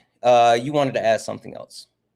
Oh yeah, no problem. Like, that was a great call out because and I was gonna say, I feel like this is just my opinion. People could disagree, but I feel like introspection is one of the most hardest things for a human being to do. Everyone loves pointing fingers, but don't realize they got a few pointing back at them. Yeah, that's all I wanted to add. No. That's the big thing, right? I do think there's an opportunity for all of us to learn and grow and to be better in every situation, even myself, right? I'm not absolved of accountability. I'm not absolved of learning and growing. Heck, I get things wrong quite often, and someone corrects me a lot. But yeah, but that's how we grow. That's how we grow. And just pointing fingers and saying, well, this is the problem without dealing with the actual problems that we have, like that's a bigger issue. But thank you so much for that. All right, really quickly, Jim, I want to come back to you. Are you still there? Yep, I'm still here. Perfect. Jim, I got one quick question for you. Terminology. People say that there's ways to reclaim words. And I understand the logic behind it for a lot of people. Now, in the Black community, I know that a lot of Black people have actively participated in reclaiming the N-word. That's not something that I participate in public spaces, but I understand people that do. Some gay men have said that they reclaim certain words that have been used to, been weaponized against people within the queer community or gay men specifically, just like I already mentioned the B word with women. What are your thoughts on reclaiming terminology that has been used to harm or disenfranchise these marginalized communities by people of those communities?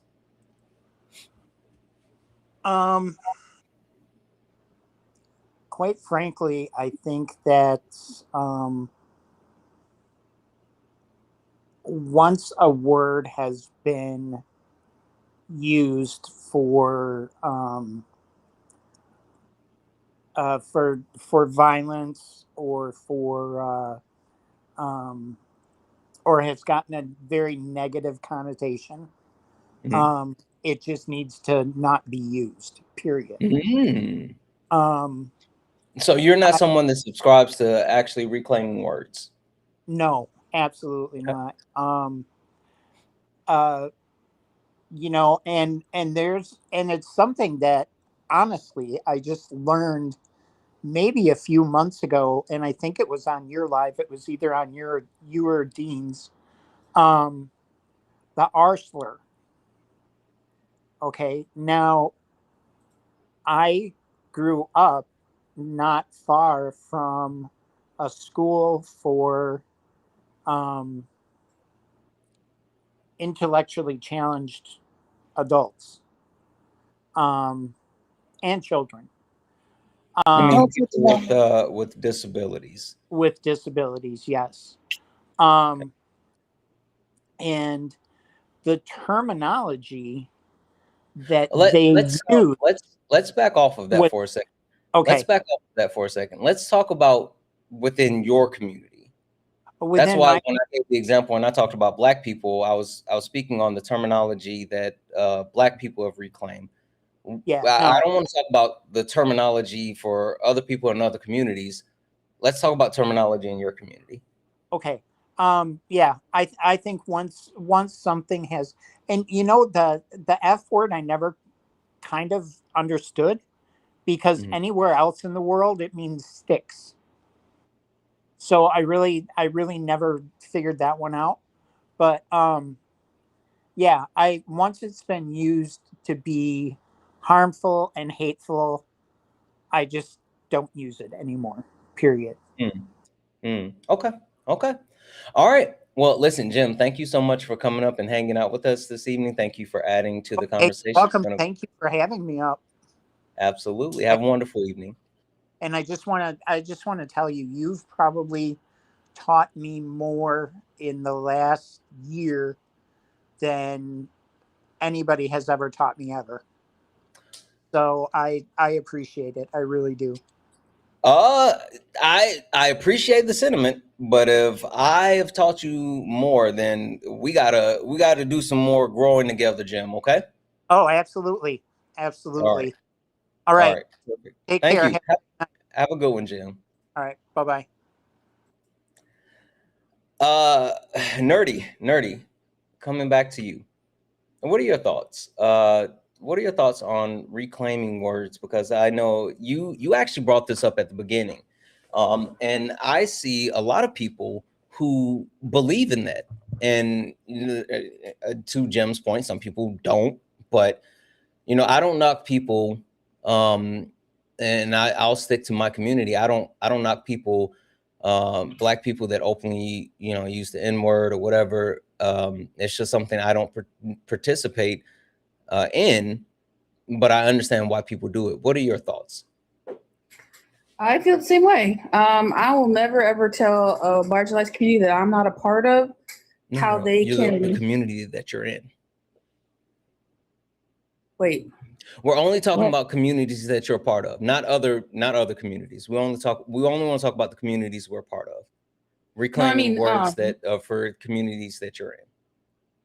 Like I just meant encompassing all. Like I'm not gonna tell anybody how they communicate with the world. Like if you want to reclaim the word, then by all means, please do, because we need more words reclaimed that we can take away that negative connotation to the word, you know. And if the part of the disability community wanted to use a word, I've heard people reuse the word SLW.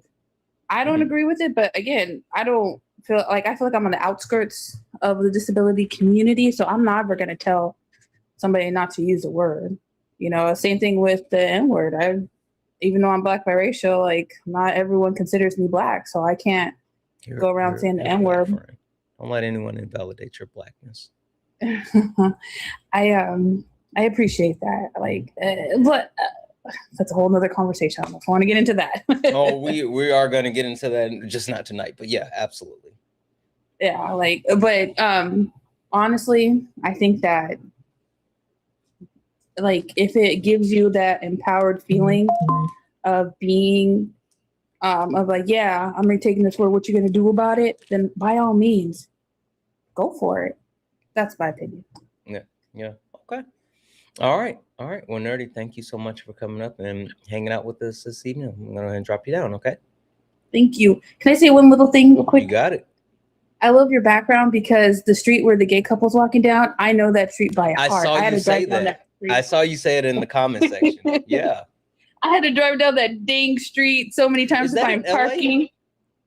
It's in Long Beach. It's on Broadway Street. I thought it was. That's the gay. They call that the gayborhood. Okay. So, all right. I love that street. Perfect. Well, thank you guys. Have a great night. Thank you. You as well. Corey, what say you? Words. Well, words. Yeah, make sentences, and sentences make paragraphs, and paragraphs makes essays, and essays can be long-winded, and I don't like long-winded things or long-winded people, but I do like wind in general because wind can be breezy, especially on a hot summer day. Never mind. Anyway. Yeah, those were certainly all words. Those were words. Those were words, and they did make sentences. No, I actually specifically requested up because there's somebody in the comments earlier that while we were talking about the current terms that we use, who stated that they consider it a superpower. It's a different ability. It's a superpower. Please don't do that, because that is harmful, because it's not a superpower. It actually, I think I'd probably be a lot more successful, and I'm pretty successful as it is, but I've had to work really, really, really hard to get here, and I still don't, even as an admin, I supervise managers and their staff, and I still don't get the same treatment as my coworkers. My coworkers don't get asked if they took their meds today. My coworkers don't get asked if they need to go see their doctor to adjust their meds. As a funny haha, you know, like there's a lot of stuff that even I'm working in the community that I'm a part of, and I still get that. So it's super frustrating to see when people do that, because it's invalidating. It is not a superpower. I don't have superpowers. I worked really hard to overcome something that's really hard. And still have to deal with it. Court,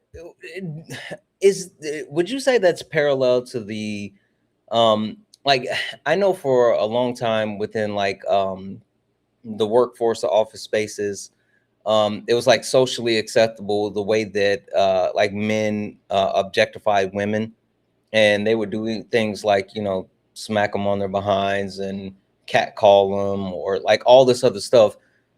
Like, would you kind of make a connection as far as how like people try to normalize that thing, normalize that now, and like how that it's kind of similar to that?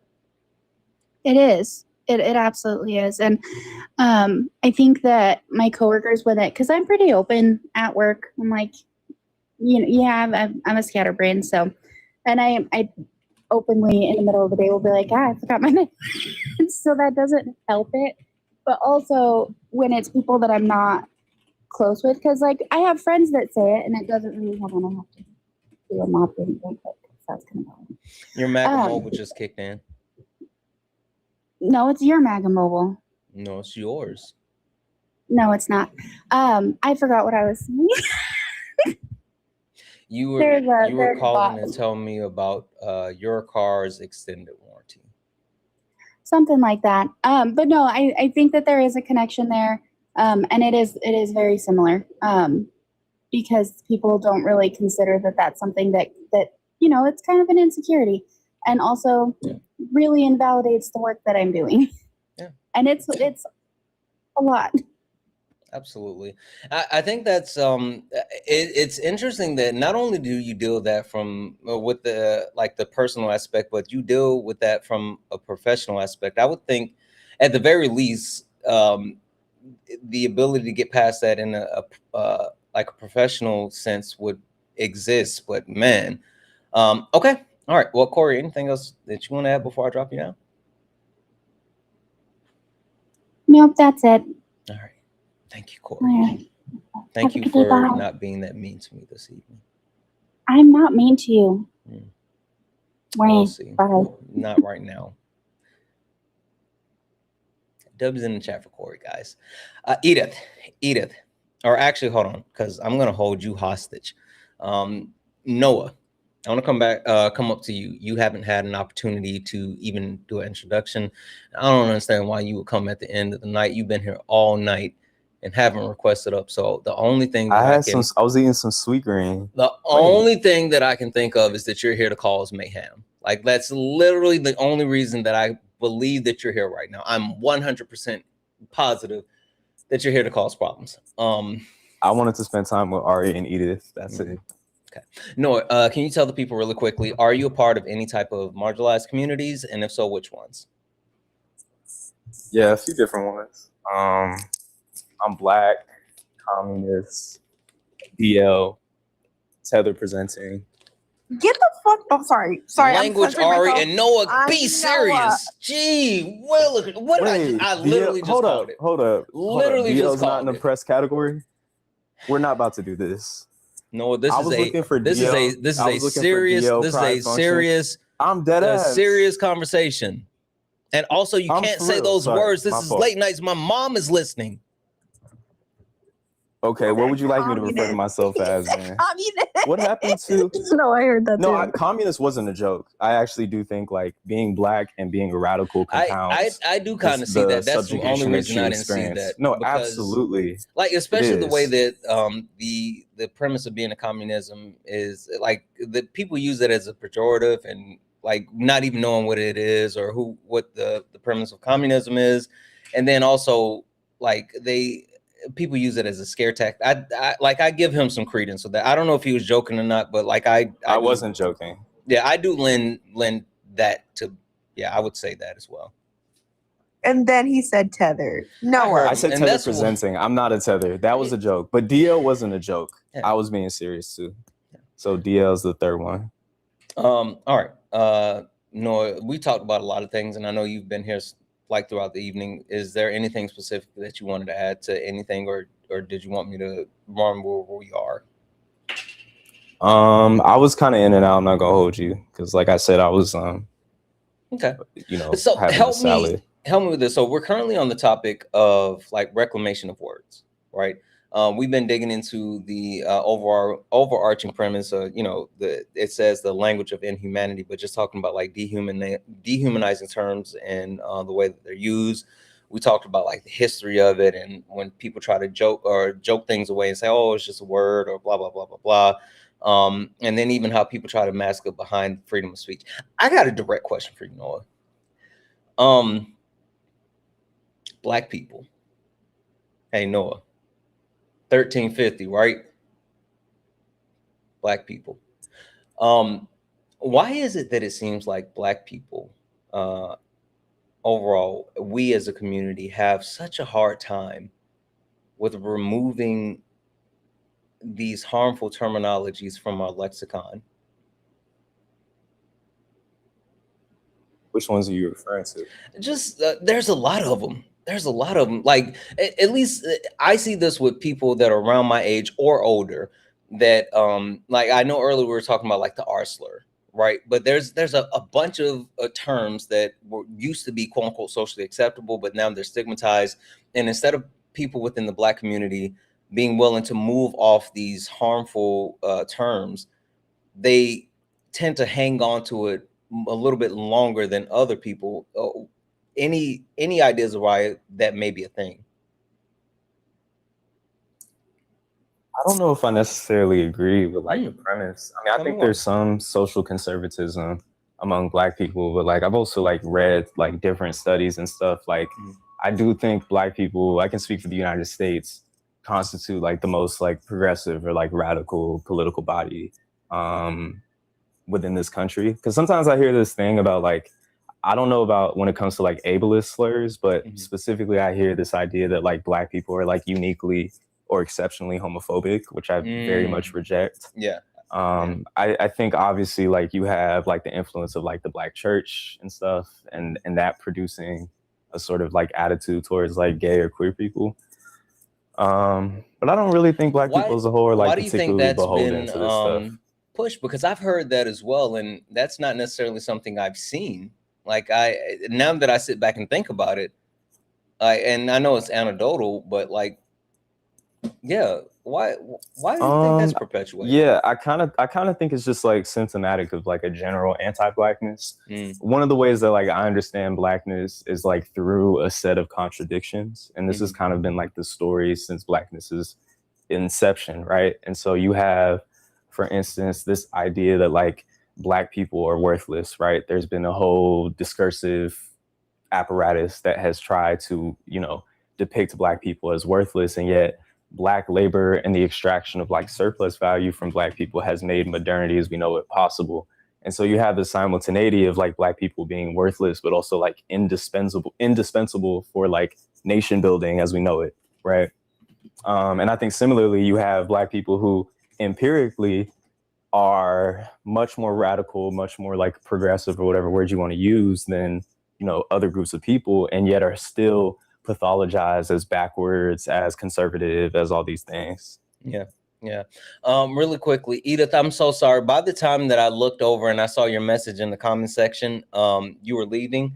If you had a second and you want to come back up just to give like a quick closing, rounding out, you're more than welcome. If you want to come back another night, you can. I saw what you said, but if you got to go, then absolutely. But thank you for coming up. I just didn't want to shortchange you if you had anything else that you wanted to add.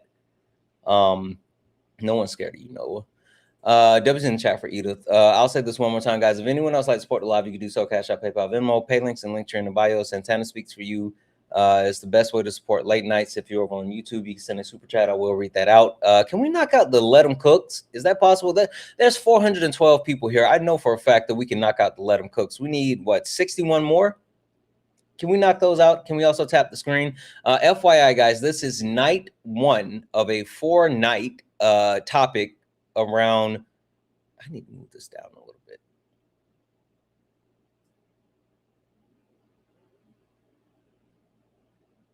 Persons to person. Sorry, now I'm fixated on the background. Where's the humanity? And the reason, like, we were supposed to be doing, of course, Edith, we're supposed to be doing intersectionality this week, but it seemed like as a community, we were struggling with some of the things. Ari even had to come up and check you guys earlier when I didn't see it.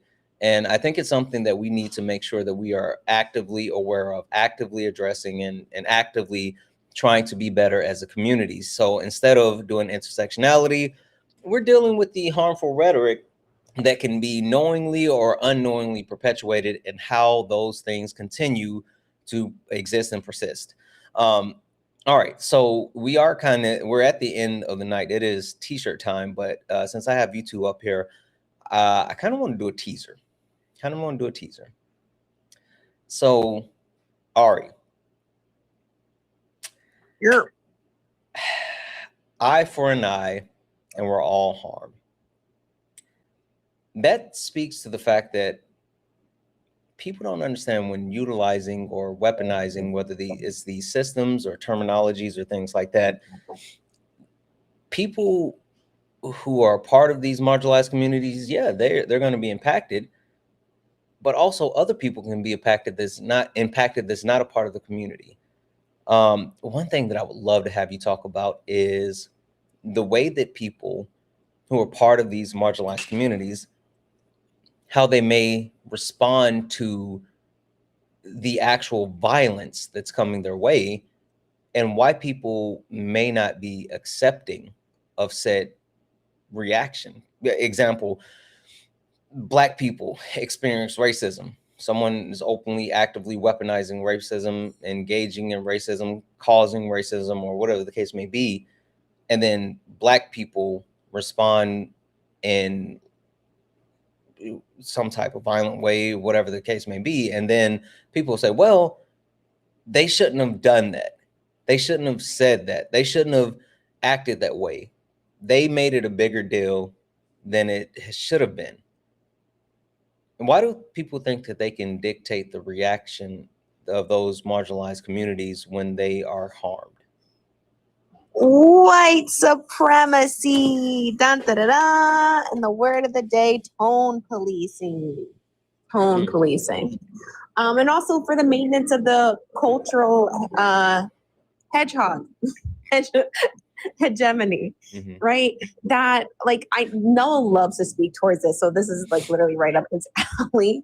But the status, to maintain the cultural status quo means to also look towards palatability, respectability, and the basically the termination of resistance, right? And so when people are defending themselves in violent ways, right, people don't like that, right?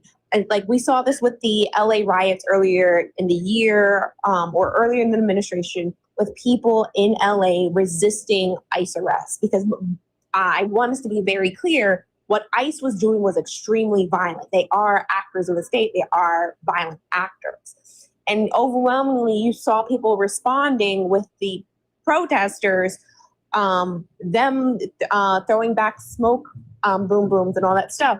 People are saying, like, why are they doing that, right? I want us to recognize, right, that violence, they are just defending themselves against state-sanctioned violence towards them. But instead of you focusing on the violence that's being done to them and them responding in self-defense, you're more focusing on the tone policing of their response. Well, you don't have to throw those back at them. You don't have to set a car on fire. You don't have to do this, instead of actually looking at the perpetrators. So, and that's what white supremacy does. It turns the lens onto the response, victim blaming the victims and their response to the victimization, instead of looking at the perpetrator of the violence in the first place. So overall, that's how white supremacy facilitates in all these areas, is it always turns towards the victim and their response instead of ever turning an eye to the perpetrators. Yeah, I think a lot of people lack the understanding because they don't necessarily feel the impacts. And so it goes back to the case that's currently the hottest case that's in public when it comes to Carmelo Anthony, right? And the whole premise of people trying to say, well, stand your ground, and how, well, stand your ground seems to work very well for a specific group.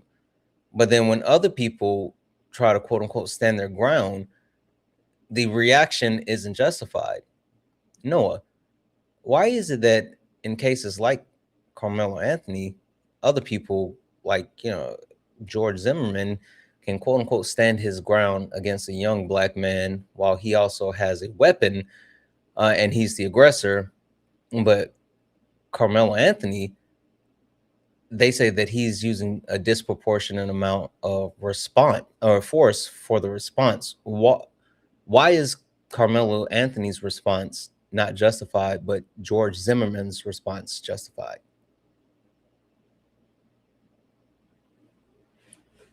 Because I think part of Blackness is like always already being considered like delinquent and like a criminal. And so like because of that, you're always going to be like precluded from being like a victim within this like white supremacist like libidinal order. And so I think in a lot of ways, like the harm and violence that is enacted onto Black people in the eyes of, and actually I won't even say white, I'll just say like non-Black society is like not legible. There's a really great, one of my mentors, highly recommend, Tyrone Palmer. He talks about this. I think the piece is called Otherwise Than Feeling or something. And he talks about, I believe it's some Black woman who had her child like unalived by the police, and she was like in court for it. And, you know, she was crying or whatever.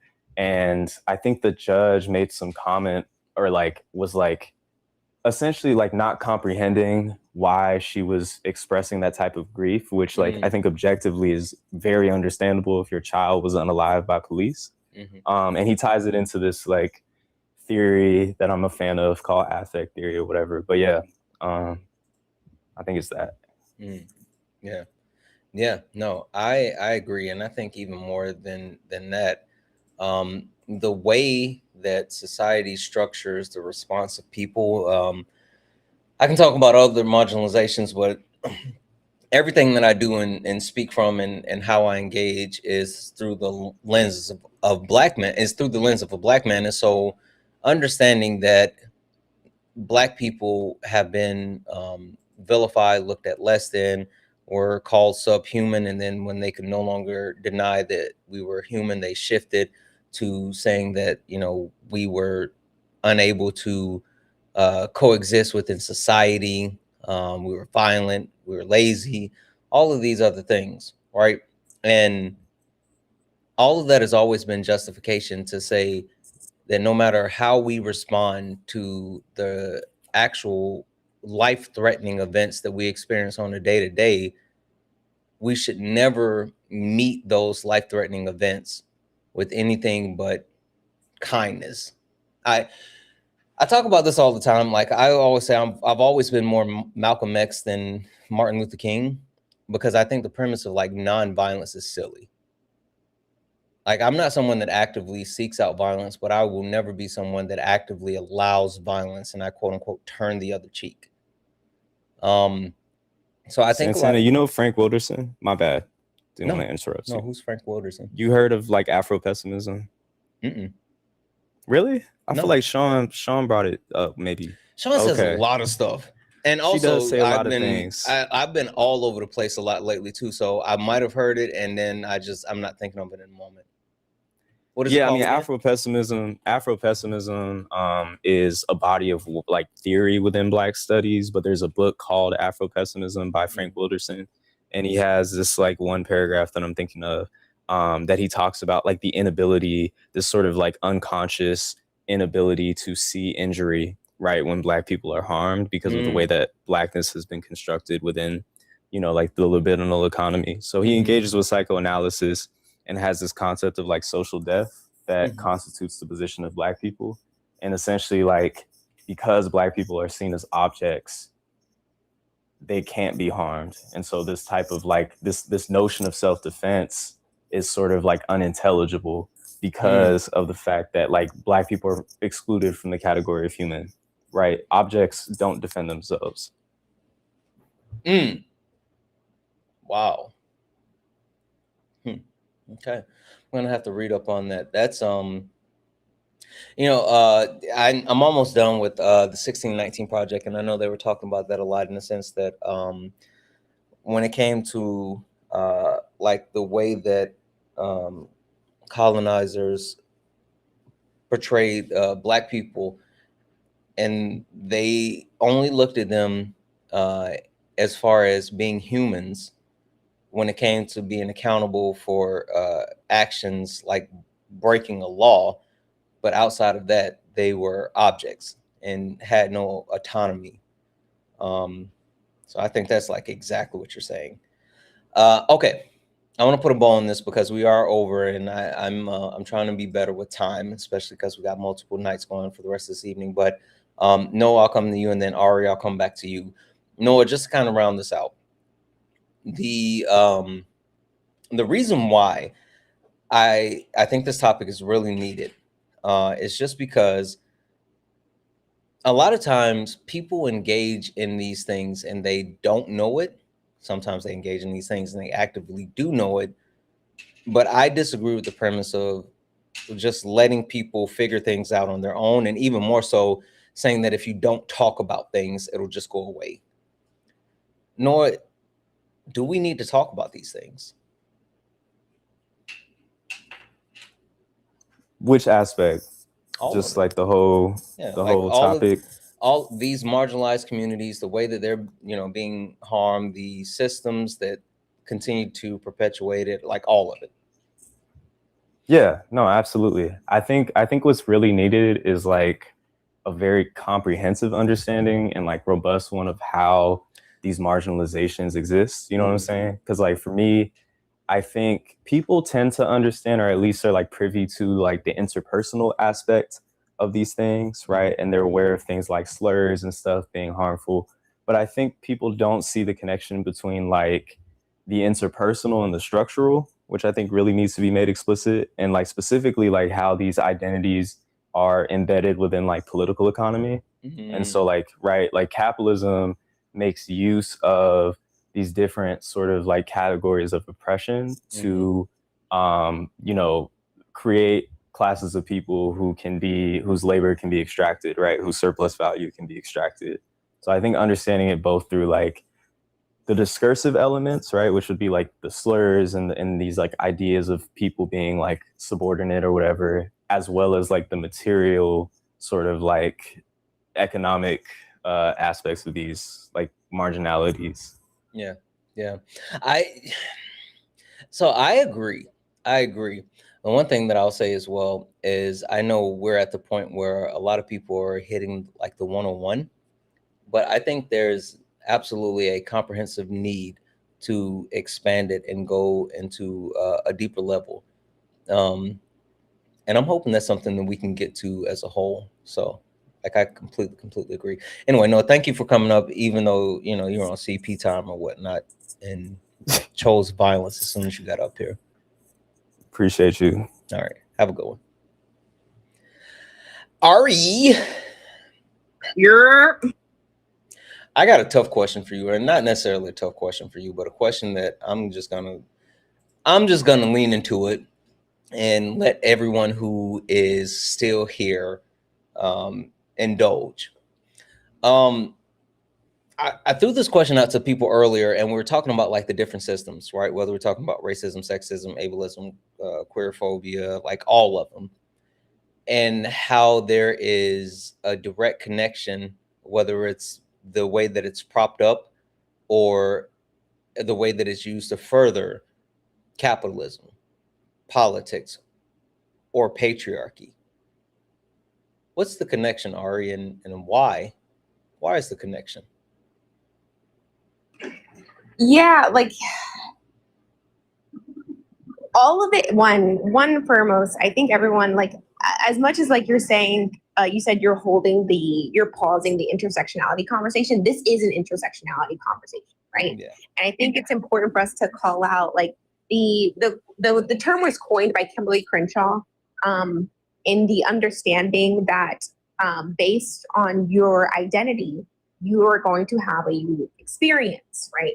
One, intersectionality does not compound. So like the oppression Olympics, one does not stop, because that also goes to the language we're using in terms of like more oppressed or things like that. It just speaks towards your unique experience, right? And that you, my phone. I thought that was the ancestors snatching you. It was my phone saying, "Take your behind to bed. It's midnight over here." I have a screen time alarm. It goes off at midnight. So that was the alarm going off. But overall, like it just speaks toward the unique experience and barriers one faces in life. Does it say you are exactly going to face that barrier, like and things like that? No, but these are things that you are more likely to experience. That is intersectionality. We are having an intersectionality conversation when we're talking about the slurs, the marginalizations, the isms, the phobias. And when we're looking at a lens of how like all these things exist, they are so entwined with each other that they all must be abolished and addressed in order to liberate everybody. I'm not kidding. You cannot liberate Black people without liberating women. You literally can't. You cannot address racism without addressing sexism. You cannot address capitalism without addressing racism. You cannot address ableism without addressing racism. These things are so enmeshed that it must be addressed. Also, when we're talking about marginalization, especially in the conversation of the United States, we also have to take into account religion and how that looks, and like the maintenance of Abrahamic religions and Abrahamic faiths and how that influences. If you ask me, the Abrahamic religions are the template for white supremacy, and that also is part of the conversation as well. Jeff had that conversation about deconstruction of religion, but like that's also part of these things and what maintains these structures. And so all those things need to be addressed. Can sexism and racism exist outside of capitalism? The answer is yes. So deconstructing one does not mean the deconstruction of all. They all simultaneously need to be addressed, and we all have to do our part to deconstruct how we fit in these things. And even if we are in that marginalization, so even if we are women and we are marginalized via our gender, there are still things we need to unpack in terms of our internalized misogyny that participate in, or that are our socialization within a patriarchal construct. Yeah. Listen, that's why I said I was going to throw it back to you, because I think that's one thing that a lot of people don't understand, and a lot of people don't call out.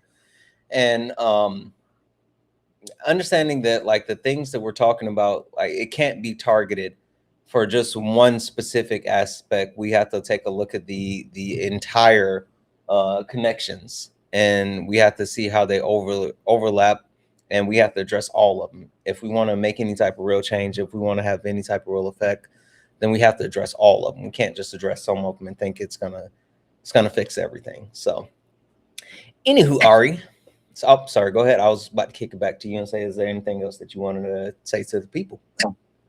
Yeah, all I was going to say is, like, especially I want this to be very clear, like homophobia and transphobia are also tenets of the patriarchy. Mm-hmm. Patriarchy just exists for the maintenance of a society of structure that favors men, and it has a bioessentialist nature to it, right?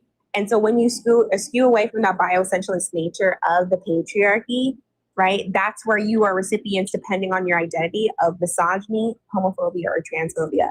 So literally, even within those intersections, it's still patriarchal violence.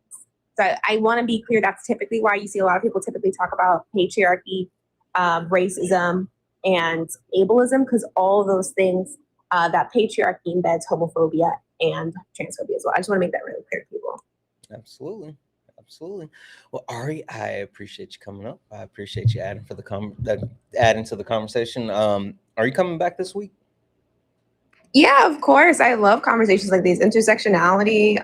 These are my favorite topics. Yeah, I was telling management about like this topic, and she was like, "Oh, you should see if Ari would want to come on and talk." I was like, "I'm sure she'll be here, and I'm sure she'll request up if she wants to join in." So, you were requested. W management, we stand management. Love you down. Thank you for having me up, Santana. Thank you. You have a wonderful evening. All right, guys. All righty. WSK. All right, we're gonna go ahead and call it here for the night, guys. But we will be back tomorrow evening with this exact same topic. If you didn't get an opportunity to join the panel this evening, I know there were a lot of people that wanted to actually join the conversation, but you guys weren't able to do so. We'll be back tomorrow, and this topic will be one that we cover on Monday night, Tuesday night, Wednesday night, 4 nights, 2 hours, late nights with Santana. So this is something that we are just getting started with. So if you did not get an opportunity to join the conversation, then hey, that's not the only night. I do want to take a quick moment. So JJ sent a $4 donation, and I appreciate you even acknowledging this wasn't the focus. of the conversation this evening.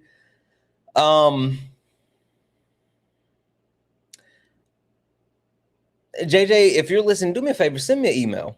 Send me an email. Check the link tree in my bio. Send me an email, and I can talk to you more about that. Yeah, I'll give you direct feedback, and we can talk more about it that way. But just send me an email. I think that would be a lot easier versus, you know, just trying to tell you what I know here and you know, possible routes. But shoot me an email, and I'll try to give you the best feedback that I can. W's in the chat for JJ for the $4 donation. All right, guys, we're gonna get out of here this evening, but we will be back tomorrow morning with Sparring with Santana. We will be getting into some debates tomorrow morning, and we will be back tomorrow evening for Late Nights with Santana, debates in the mornings, panel discussions in the evening, community focus always. Listen, guys, the thing that I want to leave you guys with, and I know for a fact that a majority of you people that are here this evening that's listening, you're not really the ones that we need to be talking to. You might be in certain situations the ones we need to be talking to, but it's your siblings that tend to show up more for sparring, but they don't necessarily show up for late nights. It's the ones that enjoy the debates and the conflict and the slap nuts donuts, but don't want to learn.